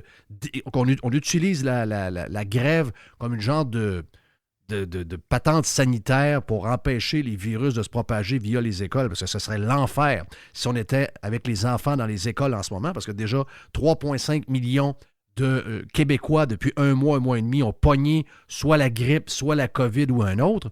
Donc, ce serait l'enfer. On sait qu'ils veulent sauver le système de santé. Donc, c'est juste que je me pose toutes ces questions-là. J'essaie toutes de comprendre ce qui se passe. Sérieusement, quand les gens répondent « Ouais, oui, on est avec les grévistes, nous autres. » Moi, je ne suis pas avec personne parce que, dans le fond de moi-même, je ne sais pas ce qui se passe. Je ne sais pas si on a le moyen de payer ce qu'ils nous demandent. Je ne sais pas si ce qu'ils nous demandent, c'est vraiment ce qu'on voit dans... Je ne sais rien. Qu'est-ce qui se passe en ce moment au Québec? C'est une des pires grèves. Le gars qui est en charge fait des podcasts, il lit des livres, il s'en va négocier avec des Inuits dans le nord du Québec. Chris, qu'est-ce qui se passe ici? Ben, écoute, c'est sûr que, à ta première question, est-ce qu'on a les moyens de payer ce que les syndicats demandent présentement? La réponse, c'est non. Puis ça, malheureusement, j'aimerais dire qu'on aurait les moyens, mais faut quand même blâmer les précédents gouvernements pour avoir accumulé autant de dettes et autant de paiements sur la dette comme c'est le cas présentement. Je veux dire, il y a une marge de manœuvre qu'on n'a pas. T'sais, on a un déficit au Québec présentement, ça se peut, il est à 2 milliards, puis ça se peut qu'il soit creusé comme c'est annoncé présentement. On vient de tomber en récession. On a des paiements sur la dette à chaque année qui c'est de 9,4 milliards, puis ça va augmenter jusqu'à 11 milliards au cours des prochaines années. Ça, c'est de l'argent qu'on paye sur de l'intérêt sur de la dette qu'on n'a pas pour répondre aux demandes des professeurs. Puis en ce moment, il faut rappeler, je ne veux pas dire que le gouvernement fait preuve de bonne foi dans les négociations. Comme tu l'as mentionné, ils ne prennent pas du tout ça au sérieux. François Legault puis Sonia Lebel, ça fait au-dessus de 11 mois qu'ils gèrent ça comme une patate chaude, puis ils ont attendu à la dernière minute pour qu'on se ramasse avec une grève juste avant le temps des fêtes. Fait qu'il y a une bonne partie de l'incompétence de la gestion de cette crise-là qui est sur le dos du gouvernement. Il faut dire aussi qu'ils ont commencé l'année en zonnant une augmentation de salaire de 30 moi, je me souviens toujours, les syndicats étaient restés assez silencieux à l'époque. Nous, à FCC, on a fait partie des rares groupes de la société civile qui ont été dénoncés cette augmentation de salaire. Puis je trouvais assez particulier que les syndicats restent en retrait. Maintenant, je comprends pourquoi. Sans les accuser de machiavélisme, là, à cette heure, ils ont le beau jeu pour dire, ben regardez, ils sont donnés 30 nous, on demande 25 sur 5 ans. C'est qui sont vraiment greedy, tu sais? Le gouvernement, il peut jouer autant qu'il veut, puis on le sait que le gouvernement n'a pas de marge de manœuvre, mais il a donné tout le beau jeu de la communication puis de la relation publique entre les mains des syndicats. C'est pas pour rien que les sondages en ce moment sont pas très favorables envers François Legault. Donc, il y a ça qui est à prendre en considération. C'est sûr que les professeurs au Québec, quand tu compares au salaire uniquement, sont moins bien payés que dans d'autres provinces. Mais quand tu prends en considération la rémunération globale, donc tu prends en considération les avantages sociaux, le fonds de pension et tout ça, le professeur au Québec n'est pas démuni. Par contre, il n'y a personne ici qui va dire que leurs conditions de travail sont parfaites, elles méritent d'être améliorées. Est-ce que leur salaire peut être révisé? Certainement, mais on a un gros problème au Québec où on refuse constamment de se poser là-dessus, c'est est-ce qu'on a trop de travailleurs dans la fonction publique québécoise? Est-ce qu'on paye trop de monde? Mario Dumont a écrit là-dessus récemment, puis c'était très intéressant. Et si on réduisait ne serait-ce que de 25 000, 30 000 personnes le nombre dans la fonction publique, on n'a pas loin de 600 000 présentement. Si on le réduisait de 30 000, puis on répartissait ces salaires-là dans le reste de la fonction, qu'on priorisait les infirmières, qu'on priorisait les professeurs, on aurait définitivement plus, mais on se coupe cette marge de manœuvre constamment. Puis à chaque convention collective, on se prend au pied du mur, puis on est obligé de dire oui aux syndicats, sinon il se passe comme il se passe présentement. 370 000 jeunes n'ont pas été à l'école depuis le dernier mois, et ça se peut qu'ils ne retournent pas sur les bancs d'école au courant de l'année prochaine. On a une grève générale illimitée qui va nous péter dans les mains, puis on a un gouvernement qui fait comme si rien ne se passait réellement. Fait que, tu sais, malheureusement, je suis obligé de dire que cette grève-là est une blague, dans le sens que le gouvernement l'a tellement mal géré qu'on se demande réellement ce qui va se passer au final. Mais une chose est sûre, les contribuables n'ont pas les moyens de payer ce que le gouvernement veut offrir, ni qu'est-ce que les syndicats demandent. Si je mets ça à 65 000 par année, 30 000 employés, c'est 2 milliards. C'est de l'argent. On vient d'aller chercher de l'économie. Sauf que si je calcule, j'ai-tu compris que si on leur donnait tout ce qu'ils voulaient, au bout de 5 ans, c'est 12 milliards en récurrence? C'est au-dessus de 9 milliards, plus si on va chercher le rattrapage pour 2022, parce qu'ils demandent un rattrapage basé sur l'inflation de 2022. On s'en est pas loin de 12 milliards. Puis ça, c'est pour l'instant. Là. Je veux dire, en ce moment, on serait dans ces eaux-là si les négociations continuent dans ce sens. Le gouvernement se battait pour leur donner seulement 8 milliards au début, puis je comprends pourquoi, parce que les chiffres qu'il y avait au dernier budget, ça leur donnait très peu de marge pour plus. Là, on est rendu avec 4 milliards de plus. Fait que l'objectif du retour à l'équilibre budgétaire au Québec là, pour 2027-2028, il prend le champ au prochain budget, là, si les négociations continuent comme c'est présentement. Et la question que je vous pose, si, mettons, tu dis, on va jouer le jeu, là. Tu dis oui. Est-ce que dans 2-3 ans, il va y avoir des changements dans les écoles? Ben non, il y a zéro changement. Non. 12 milliards, pas de changement. Il y a zéro changement. Oublie ça. C'est comme si je disais dans un système de santé où est-ce qu'on met plus d'1 milliard de dollars par semaine, si je rajoute 5 milliards là-dedans, est-ce que ça va vraiment avoir un impact après 1 an, 2 ans? Tu vas peut-être sentir quelques différences dans certains endroits, dans certains programmes, mais au final, l'effet général va être le même. Ouais, ça va être la même maudite boîte, maudite marde. Thank you, Nick. On fait une pause vite, puis après ça, on fait un petit quiz pour faire le bilan de l'année 2023 qui achève dans quelques jours.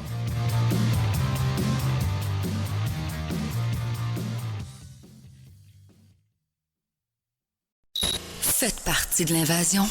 Radiopirate.com. Radio Pirate. 100% 100% Pirate. Ouais, deuxième bloc, on fait quelque chose de... On fait pas souvent parce que c'est une fin d'année, c'est une fois par année. Donc, on fait ça avec notre chum Nicolas Gagnon de Contribuable avec un S.ca. Tu nous présentes ça comment? Tu nous donnes ça par mois, c'est ça? Oui, ben, comme tu veux, on peut faire ça par mois. On peut en sauter un ou deux si jamais tu vois que la question n'est pas tant crédible ou autre, mais ouais, on peut tout découvrir. Ah ouais, go, vas-y. Lance-nous ça. Parfait. Ben écoute, je fais un petit quiz de la Fédération canadienne des contribuables. La raison, c'est simple. Bilan de fin d'année. On essaie d'y aller dans l'ordre chronologique pour voir c'est quoi les différents événements. Je vais tester un petit peu vos aptitudes. Là, c'est sûr que j'ai envoyé les questions et les réponses d'avance à un d'entre vous. Je fais semblant que je les vois pas. OK, parfait. Fait que sinon, c'est pour les auditeurs pour vous pratiquer puis voir. Puis si vous avez 15 sur 15, ça veut dire que vous êtes un parfait combattant pour les contribuables. Sinon, ben, il va falloir être un petit peu plus à l'écoute l'année prochaine puis être à l'affût sur les nouvelles d'actualité. Ouais, mais les pirates sont assez là, on va dire. Ouais. C'est ce que je me dis aussi. Fait qu'on y va pour le mois de janvier. Le mois de janvier, c'est pas passé grand-chose au Québec, mais il y a 3 provinces canadiennes qui ont annoncé l'entrée en vigueur ou le renouvellement d'une réduction de la taxe provinciale sur l'essence pour une période qui va jusqu'à au moins 1 an. Quelles sont ces provinces? A. La Colombie-Britannique, la Saskatchewan et l'Alberta. B. L'Alberta, l'Ontario et Terre-Neuve-Labrador. C. Les provinces d'Atlantique. Ou D. Le Québec, l'Ontario et le Yukon. Je vous laisse y aller. Je sais pas pantoute. C'est écrit en rouge. Vas-y par élimination. OK, j'enlève les noirs, il reste les rouges. Le Québec n'est pas dedans, ça, c'est sûr. Hein? OK, écoute, on va y aller tout de suite parce que c'est la plus facile. C'est l'Alberta, l'Ontario et Terre-Neuve-Labrador. Ce sont les seules provinces qui ont offert une réduction de la taxe sur l'essence. Il faut exclure le Québec. On va dire comme Jerry, il faut exclure le Québec tout de suite de ça. Il n'y a jamais une taxe au Québec, c'est pour l'éternité. Alors, Ouais, attends, tu vas voir, il y a des surprises down the line là-dessus, mais oui, t'as totalement raison pour les taxes sur l'essence. Il n'y a eu aucune réduction. Puis il y a même le Manitoba qui s'est rajouté pour l'année 2024. Donc, pour vous dire qu'on est de moins en moins nombreux à ne pas offrir de réduction de taxes, mais le Québec est toujours gagnant. Février, les bottines du gouvernement François Legault suivent les babines, puis un projet de loi qui est annoncé pour plafonner la croissance des tarifs d'Hydro-Québec. Fitzgibbon n'est pas trop d'accord avec ça, puis Michael Sabia non plus, mais le projet de loi est rentré quand même en vigueur sous le nom de projet de loi 2. À quel seuil de pourcentage la hausse des tarifs d'Hydro-Québec sera plafonnée jusqu'en 2030? Est-ce que c'est A, 10 B, 9,975 C, 3 ou D, 4,5 Je vous donne 5 secondes à chaque fois. OK. Ouais. Hein? Hydro-Québec plafonné jusqu'en 2030? Oui. OK. C'est un 4 4,5 Non, j'y vais tout de suite, c'est 3 c'est le seuil auquel ça va être plafonné. 3 ou le niveau d'inflation s'il est inférieur à 3 Donc, si jamais l'inflation est égale ou supérieure à 3 vos tarifs d'Hydro-Québec ne vont pas augmenter plus rapidement que 3 C'est la commission parlementaire sur laquelle la FCC au Québec a pu participer dans les travaux. Puis, heureusement, c'est sûr que ça déplaît beaucoup à certains qui aimeraient ça augmenter les tarifs plus rapidement. On n'arrête pas de répéter qu'au Québec, on paye les meilleurs tarifs d'électricité au monde ou les moins chers en Amérique du Nord. Mais il faut aussi le rappeler qu'on est les plus taxés en Amérique du Nord, donc il faut bien qu'on ait un ça. avantage. On est dans l'endroit le plus froid en Amérique du Nord avec l'Alberta et ces endroits-là. Et l'Alberta se chauffe au gaz. Exact. Il ne faut pas oublier ça. Là. Nous autres, c'est nous autres qui en consomment le plus. Le gouvernement du Québec arrive à un constat terrifiant, un drame qui dépasse l'entendement et qui nécessite une intervention d'urgence, le salaire des députés. Une hausse salariale est proposée. De combien de points de pourcentage les salaires des élus seront finalement augmentés? A, 10 B, 5 C, ils n'ont pas augmenté leur salaire car ils sont solidaires des contribuables. Ou encore D, le chiffre est de 30 pour D. La question est pour Nicolas. Écoute, 30 c'est assez évident. Tous les Québécois savent cette réponse-là. Tu penses-tu? Ouais, non, ils l'ont pas digéré. Là. Non? Ils l'ont pas digéré. Quand je disais que les fameux syndicats utilisaient cet argument-là, c'est rendu que tout le monde l'utilise. C'est vraiment ce qu'on entend à chaque fois. Fait que c'était même pas une question piège rendu là. Mois de mars, ça, c'est un peu intéressant aussi. Une autre promesse du gouvernement Legault se faufile dans le budget 2023-2024. Malgré la popularité d'une telle mesure, une importante montée de bouclier est observée chez les syndicats, les partis de gauche et les associations étudiantes. De quelle promesse s'agit-il? A, le plafonnement des tarifs d'Hydro-Québec. B, les chèques de 400 et 600 $. C, la baisse d'impôt de 1 ou D, la réforme du financement des hôpitaux et du système de santé. Écoute, la baisse d'impôts, Calvas. On sait bien, là, c'est automatique, c'est les baisses d'impôts, eux autres, là. Oui, on est la seule place sur Terre parce que j'ai pu observer où est-ce qu'une baisse d'impôts pouvait être impopulaire, même si elle s'adressait en plus aux deux c'est incroyable, plus bas paliers d'impôts. C'est incroyable qu'il n'y a pas de place à la Terre que les baisses. C'est incroyable, pense à ça, là. Ben oui, on peut se le monde célèbre les baisses d'impôts partout dans le monde. La lettre ouverte de l'IRIS, 40 économistes ou pseudo-économistes qui sortent pour dire que c'est inacceptable une baisse d'impôts. Bref, on va s'en souvenir longtemps. Puis justement, petit quiz par rapport à ça, tant qu'à parler de baisse d'impôts, c'est quand la dernière fois qu'on a eu une baisse d'impôts au Québec, selon vous? Je donne ça rapidement, les choix de réponse. Est-ce que c'est sous le gouvernement Couillard, le gouvernement Landry, le gouvernement Charest ou le gouvernement Bouchard que les Québécois ont eu leur dernière baisse d'impôts? T'as peu, voir. Couillard, t'as peu. Ça fait tellement longtemps que je m'en souviens pas dans son tête Landry. Le plus longtemps, c'est Bouchard, 98. Ah, c'est Bouchard. Je vais dire Bouchard. C'est plus longtemps en arrière, mais la dernière vraie baisse d'impôts, c'était effectivement sous le gouvernement Landry en 2002. Donc, c'est des péquistes? Oui, c'est les péquistes. Et puis c'est même la ministre des Finances à l'époque, c'était Mme Pauline Marois, qui a donné la dernière baisse d'impôts significative au Québécois. Popo s'ennuie pas. Il se faisait une génération, hein? Donc une génération entre chaque baisse d'impôts, c'est pas pire. Une autre question, puis ça, je suis pas mal sûr que vous connaissez toute la réponse, sinon on va être déçu. Lors des funérailles de la reine d'Angleterre à Londres en octobre 2022, un dignitaire canadien a séjourné dans une suite au prix de 6 000 $ par nuit. On a su c'était qui lors de la visite du président Joe Biden. Selon vous, c'était qui la personnalité? Est-ce que c'est A, la gouverneure générale, B, l'honorable ministre Mélanie Joly, C, le très honorable premier ministre Justin Justin Trudeau, ou D, Grégory Charles? Grégory Charles. Ouais, moi, je vais dire B et C. Ah non, je vais dire C, excusez. C'était C. Elle est bonne.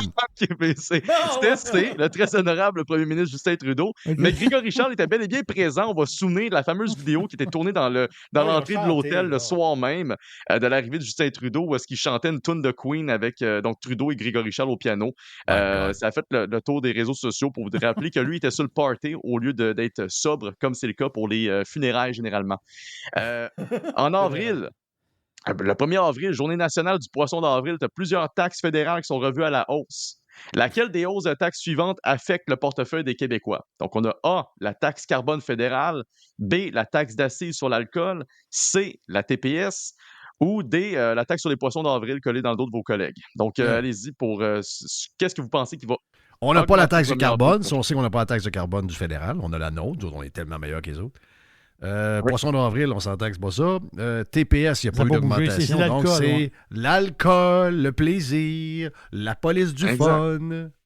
Exactement. À chaque 1er avril au Canada, on a ce qu'on appelle une taxe élévateur ou une taxe progressive qui augmente automatiquement de 1%. C'est une des... pas de 1%, mais qui augmente en fonction de l'inflation qui a été observée au dernier trimestre de l'année précédente. Et grosso modo, cette année, ça va augmenter de 4,7 %. Ça a l'air de rien, mais selon les projections, ça va coûter 100 millions de dollars aux contribuables canadiens de plus que l'année précédente, juste pour boire de l'alcool. Donc, on parle de bière, de vin ou spiritueux. On augmente... c'est effectivement, on augmente le prix sur le fun. Mais ça augmente pas juste le prix sur le fun, ça augmente aussi le prix sur les restaurants, sur les restaurateurs, sur les bars, et donc toute une industrie qui est effectivement affectée. Au mois de mai, La Fédération canadienne des contribuables dévoile des documents démontrant que Rideau Hall, la résidence de la gouverneure générale, a dépensé beaucoup d'argent pour des vêtements entre 2018 et 2022. Combien d'argent les contribuables ont-ils dépensé pour la garde-robe de la gouverneure générale? A, 5 000, B, 14 700, C, 0 car les gouverneurs paient leurs propres vêtements, ou D, 88 000 $. Le plus gros montant, c'est quoi? C'est 88 000. C'est ça que je prends. Hey, moi tout, j'aurais pris ça. Plus gros. C'est une bonne police d'assurance, surtout quand on parle de Rideau Hall. Puis c'est la bonne réponse, c'est 88 000 $. C'est les montants qui ont été dépensés par Julie Payette et Mary Simon en 2018 et 2022 pour leur garde-robe. Et je tiens à rappeler que depuis 2021, la gouverneure générale ou le gouverneur, ça peut être un homme, ça ne changera rien, ils ont accès à une garde-robe qui en fait, à la hauteur de 130 000 $ par mandat de 5 ans. Je vous mets au défi de dépenser 130 000 $ sur 5 ans en vêtements. Bon, je connais peut-être un auditeur là, je pense, de Radio Pirate, entre autres, avec Savard. Je pense que je peux le mettre au défi. Oui, on la connaît. Mais il ne vit pas au Canada, on est correct. Il n'est pas gouverneur général. Il n'est pas gouverneur général du Canada. Il est gouverneur général du Japon. C'est ça. Mais il n'y a aucun autre fonctionnaire au Canada qui a accès à un garde-robe payé. Donc, le gouverneur général a encore une fois des goûts princiers puis des avantages royaux. En juin, une autre découverte de la Fédération canadienne des contribuables. T'as peu, Nick. Ce qui est dégueulasse là-dedans, là, c'est que essayer de passer de... Je sais qu'il y en a peut-être quelques-uns qui réussissent, là, mais 98 % des gens qui essayent de passer des vêtements dans le compte de dépenses pour leur rapport d'impôt, OK? Même si ça fait partie de vêtements que vous avez besoin pour votre job. Bonne chance. C'est l'enfer. Tu sais, nous autres, là, mettons, nous autres, on commence à faire de la vidéo, là. On va avoir besoin de linge un peu, là. Ben, si, mettons, je me jette pour 500$ de linge, peux-tu le mettre sur mon rapport d'impôt? Ah, non, ça passera pas. Mais eux autres, regarde, let's go, mets ça sur le compte de dépenses, tout est beau. Ça, c'est ça qui me fait chier. T'sais, au moins, si nous autres, on avait un break, tu dis, OK, ils abusent, toi. Nous autres aussi, on s'amuse un peu, mais... Non, c'est juste eux autres. En plus d'abuser en malade, ils ont un droit que personne n'a. Ça, c'est dégueulasse. Donc, juin, on est rendu où? Juin, comme je disais, un autre découverte de la Fédération. La Banque du Canada a échoué dans ses deux principaux objectifs, contrôler la masse monétaire en circulation puis limiter le seuil de l'inflation. Ça n'a toutefois pas empêché de distribuer des boni à ses cadres en 2022, la pire année inflationniste en 40 ans. Question, combien de dollars de contribuables et banquiers se sont-ils distribués en boni en 2022? A, 8 millions, B, 20 millions, C, 45 millions ou D, aucun boni. Les banquiers de la Banque du Canada ont fait preuve d'une solidarité et d'une rigueur hors norme. Ah ben oui, ça, on est sûr que c'est pas D, là. Bon, c'est pas D. Allez-y pour les autres. Moi, je vais toujours dans le top. Toi, tu vas toujours dans le pire. Moi, c'est le pire. C'est 45. Qu'est-ce que t'en penses, Nick? C'est quoi? Close enough. Ben, c'est plutôt 20 millions pour 2022. Mais quand on regarde, par exemple, tous les bonnies qui ont été distribués puis les augmentations de salaire entre 2020 et 2022, donc on prend la période de la pandémie plus la période inflationniste qui a suivi, ils se sont quand même distribués 71,8 millions de dollars en bonnies à la Banque du Canada pour environ 88 cadres. Donc, c'est quand même assez fameux. Puis, on tient à rappeler que, considérant que l'année 2022 est une année de performance assez mauvaise pour une institution comme ça, on a remarqué qu'un seul fonctionnaire qui a poursu d'augmentation de salaire, un seul des banquiers, en fait, sur les 88, qui a poursu de bonnie, en fait, au courant de l'année 2022. Donc, on se demande qu'est-ce qu'il a fait pour pas mériter son bonnie, mais les autres se sont mis les mains dans le plateau. Il va être vraiment mauvais, lui. Ah ouais, lui, il était pas bon. C'était lui qui les a avertis pour l'inflation. Mais oui, juillet. Encore une fois, une autre découverte de la Fédération canadienne des contribuables. La délégation de la gouverneure générale a dépensé 77 000 $ pour couvrir les frais de déplacement en limousine lors d'un séjour de 3 jours en Islande en octobre 2022. Quelle était la distance séparant l'hôtel où la délégation a séjourné et le lieu de la conférence à laquelle celle-ci a participé? A. 100 km, B. 700 mètres, C. 10 km ou D. 670 km. Ah non, c'est pas 700 mètres, là. Oui. Ah non, arrête. Oui. Déplacement en limousine sur 700 mètres. Alors, c'est... On fait rire de nous autres. Moi, je t'ai écœuré, là. Non, la réponse, c'est effectivement 700 mètres, soit 10 minutes à pied. Ils vont nous faire virer fou. Ils vont nous faire virer fou, mais arrêtez de fouiller, vous autres, vous allez nous faire virer fou. Oui, c'est ça. C'est ça le but. Éventuellement, vous allez virer fou et on va avoir des baisses d'impôts. Mais sinon, le 700 mètres, c'est vrai. Puis il faut rappeler que le contexte de la fameuse conférence, c'est sur les changements climatiques. Donc, on a réussi à vraiment booster les dépenses en essence pour des petites distances en Islande pour 3 jours, il faut le rappeler. Mois d'août. La Fédération canadienne des contribuables publie son rapport sur la transparence fiscale à la pompe où il est révélé, entre autres, que plusieurs stations de service au Québec ont reçu des mises en demeure pour avoir tenté de fixer leur prix de l'essence sous le prix minimum de la Régie de l'énergie. Combien de mises en demeure ont été distribuées aux essenceries québécoises en 2021 et 2022? Est-ce que c'est A, 547, B, 268, C, 500 ou D, 222? Ouais. Fixation de prix, ouais. Je vais dire 500. Donc A? Non, c'est C. 500. 500, ok, oui, parfait. Tu vas avoir ma réponse? Oui, vas-y, pour le faire. Ouais, je vais avoir la même réponse que Jerry. Parfait. Vous étiez proche. C'est 547 mises en demeure distribuées à des stations de service pour avoir osé essayer de donner un meilleur prix aux automobilistes pour C'est assez incroyable. Il faut dire que ce chiffre-là a descendu au courant de l'année en cours. C'est rendu à 222, pardon. Donc, la réponse D aurait été la bonne pour l'année qui vient de passer. Et donc, il y a vraiment... c'est revu à la baisse constamment parce que, veut pas, la Régie de l'énergie et ceux qui travaillent pour eux s'assurent à ce que les stations de service ne vous donnent aucun répit possible. Donc, ça se peut qu'éventuellement, ça tombe à zéro. Mais pour l'instant, je félicite les 547 qui ont essayé de donner un meilleur prix aux automobilistes. Hey, septembre, c'est pour moi. Septembre est pour moi. Le gouvernement Legault a annoncé en grande pompe l'un des projets privés les plus importants de l'histoire du Québec, l'usine Northvolt, qui va s'installer dans le coin de McMasterville. La subvention octroyée frôle les 3 milliards de dollars. Combien de dollars par emploi créé cette subvention va représenter? Donc, combien ça coûte par job? C'est 50 000 $ par job, 500 $ par job, 1 million par job, 250 000 par job. Ouais, c'est tellement exagéré, on sait que c'est elle. 1 million de dollars par job. Ben oui, c'est ça. Tout ce qui est cave, c'est ça la réponse. Malheureusement, oui. Finalement, c'est ça. J'ai fait ça. J'ai rendu ça facile. Ben oui.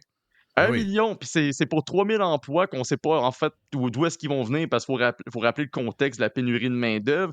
Tu fais que McMasterville, c'est pas tout à fait l'endroit où il y a plus de travailleurs qui sont frais et dispo prêts à travailler là, dans cette usine-là. Donc, ça vient tout avec un paquet de problèmes logistiques, mais de prétendre que c'est le plus gros projet privé de l'histoire du Québec quand c'est quasiment 100% subventionné, c'est pas loin de 7,4 milliards qui ont été donnés par le gouvernement fédéral. C'est bien innocent à dire des affaires de même. Ah oui. Ben, ça vient de Fitzgibbon. C'est drôle parce que ça vient de Fitzgibbon qui a dit ça, cette fameuse citation, le plus grand projet privé du Québec. Et c'est le même qui est le fossoyeur du plus grand projet privé de l'histoire du Québec qui a été réellement privé. On se rappelle, GNL Québec. C'est un projet de 12 milliards de dollars qui a été tué par M. Fitzgibbon également, qui a été réellement privé sans subvention. Mois d'octobre, on a un répit. Oui, octobre, on a un répit. Novembre, regarde, je vais sauter dessus, moi, novembre. Le gouvernement du Québec annonce une aide financière qui va s'élever à plus de 7 millions de dollars pour attirer une équipe de hockey de la Ligue nationale pour 2 matchs pré-saison à l'automne 2024. Ah, ben là, celle-là, c'est... Ouais. Mais elle est facile, parce que quand on regarde le monde font du piquetage pour la FAE... Ah oui, ils ont des chandails des Kings. Ils ont les chandails des Kings. Donc, OK, ça, tu voulais donner un break au monde, là. C'est le monde de la FAE qui nous le disent. Là. Ben oui. D'habitude, je rajouterais quand même quasiment une petite question au piège. Il y a 2 autres villes qui vont recevoir, dans le fond, des matchs pré-saison et qui ne paieront pas un seul dollar avec l'argent des contribuables pour accueillir ces équipes. Pouvez-vous en nommer au moins une de ces villes-là pour le fun? Non? Ah ouais? Je sais pas.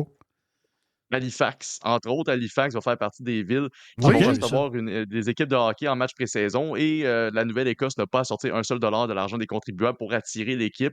Donc, on cherche encore l'argument qui aurait pu valider en fait qu'on sorte 5 à 7 millions de dollars d'un fonds qui servait à des centres communautaires de la ville de Québec pour plutôt la donner à une équipe qui vaut au-dessus d'1,7 milliard US. On cherche encore l'argument, mais je finis sur le mois de décembre comme sur une note de bilan un petit peu plus, pessimiste. En décembre, du moins pour l'année en cours, à quel niveau la dette du Québec s'élève-t-elle présentement? Est-ce que c'est A, 222 milliards, B, 300 milliards, D, 1000 milliards ou D, 87,5 milliards? Moi, je sais pas. Moi, je sais pas parce qu'un milliard, je sais pas qu'est-ce que c'est. Moi, je suis un bon, un bon domien. Non, mais c'est pas beaucoup, 222 milliards. C'est 222 milliards, la réponse. Oui, est-ce que ça a compris toutes les dettes des villes? Ça, c'est ça, hein? Ça comprend tout. Hein? Non. Ça, c'est la dette uniquement du gouvernement québécois. Si on rajoute effectivement toutes les dettes des autres, donc les dettes des villes, les dettes des sociétés d'État, donc Hydro-Québec et autres, on est pas mal plus dans les 300 milliards à ce niveau-là. Donc, oui. Combien on payer par année juste d'intérêt de la dette? On a 4 réponses. 1,2 milliard A, B, 25 milliards, C, 9,4 milliards, D, 44 milliards par année dans le budget. C'est 9,4 milliards qu'on va payer, du moins cette année. Ça va être revu à la hausse. Il faut rappeler que les paiements sur intérêt sont revus à la hausse par la suite pour X raisons, soit par rapport à l'amortissement, soit par rapport à des montants qui ont été ajoutés par la suite. Ce qu'il faut rappeler, c'est que d'ici les prochaines élections, c'est 51 milliards de dollars qu'on va payer en intérêt, qui ne seront pas versés pour répondre aux exigences des travailleurs qui ont du piquetage présentement, qui ne sont pas utilisés pour réduire les impôts, qui ne sont pas utilisés d'une quelconque manière pour améliorer nos routes. Ça s'en va pour payer de l'intérêt, puis la dette va quand même augmenter sur cette période-là. Il va monter à 265 milliards. C'est une belle année, 2023, j'aime ça, moi. C'était une très, très belle année. Ben, c'était pas une bonne année pour les contribuables, c'était pas une bonne année pour les finances publiques, tant au provincial qu'au fédéral. Puis ça finit en plus sur une note où est-ce qu'on a une genre de crise sociale au Québec, où est-ce qu'on a jamais eu autant de personnes qui étaient en grève. Fait que c'est sûr que c'est dur de garder un bon souvenir de l'année 2023, mais on peut pas descendre plus bas. Sérieux, y a-t-il une société au monde qui est rendue plus chaotique que la nôtre? Ça n'a pas de bon sens.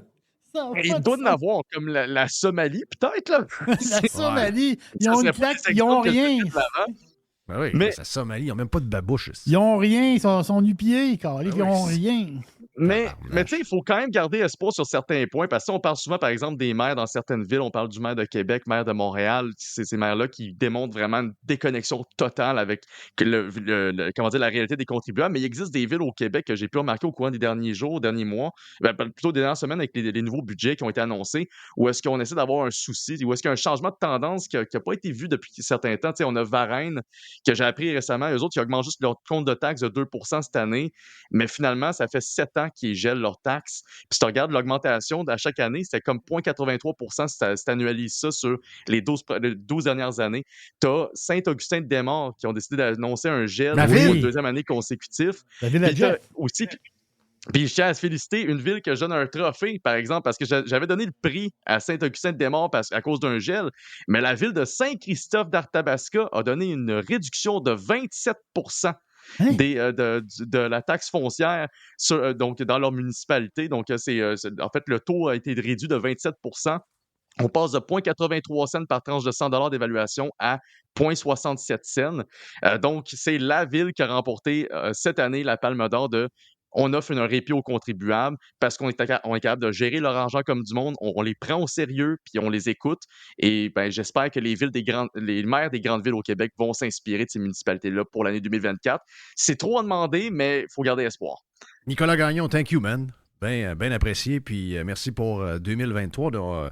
Une collaboration plus régulière, puis sérieux, c'est bien le fun de jaser. Donc, on se rejase en 2024. Joyeux temps des fêtes à toi, puis reviens-nous en forme en 2024. Même chose également pour l'Association des contribuables au Canada qui fait un job extraordinaire d'essayer de fouiller plein d'affaires. Donc, ça a été une bonne année pour vous autres. Keep going, my friends. On va s'en va vers... on s'en va vers une genre de pause, puis oui, on va revenir. Radiopirate.com. Enfin, pirater, c'est légal. Radio Pirate. Eh bien voilà pour Radio Pirate Live, mon ami Jerry et Mr. White. Merci à tous ceux qui ont collaboré en 2023. C'est la dernière pour Radio Pirate Live pour quelques jours, 2 semaines et demie ou à peu près. On revient le 8 janvier.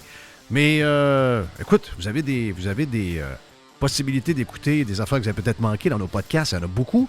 Et si ça vous tente d'écouter Radio Pirate Prime pendant le temps des fêtes, allez vous abonner sur radiopirate.com et vous allez pouvoir écouter tous les podcasts de Radio Pirate Prime pendant le temps des fêtes gratuitement parce qu'il y a 1 mois gratuit.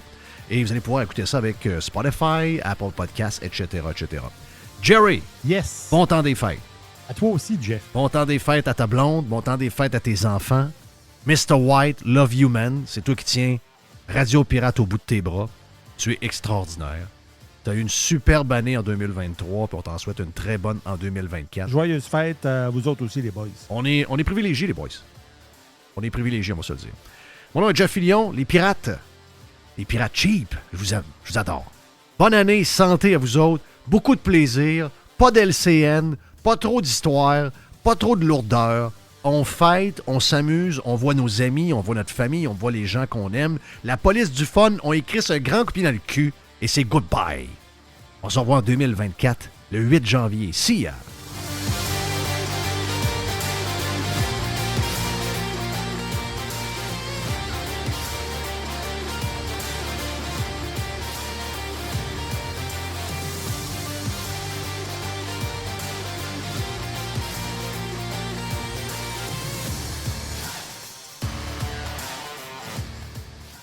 Jeff Fillion.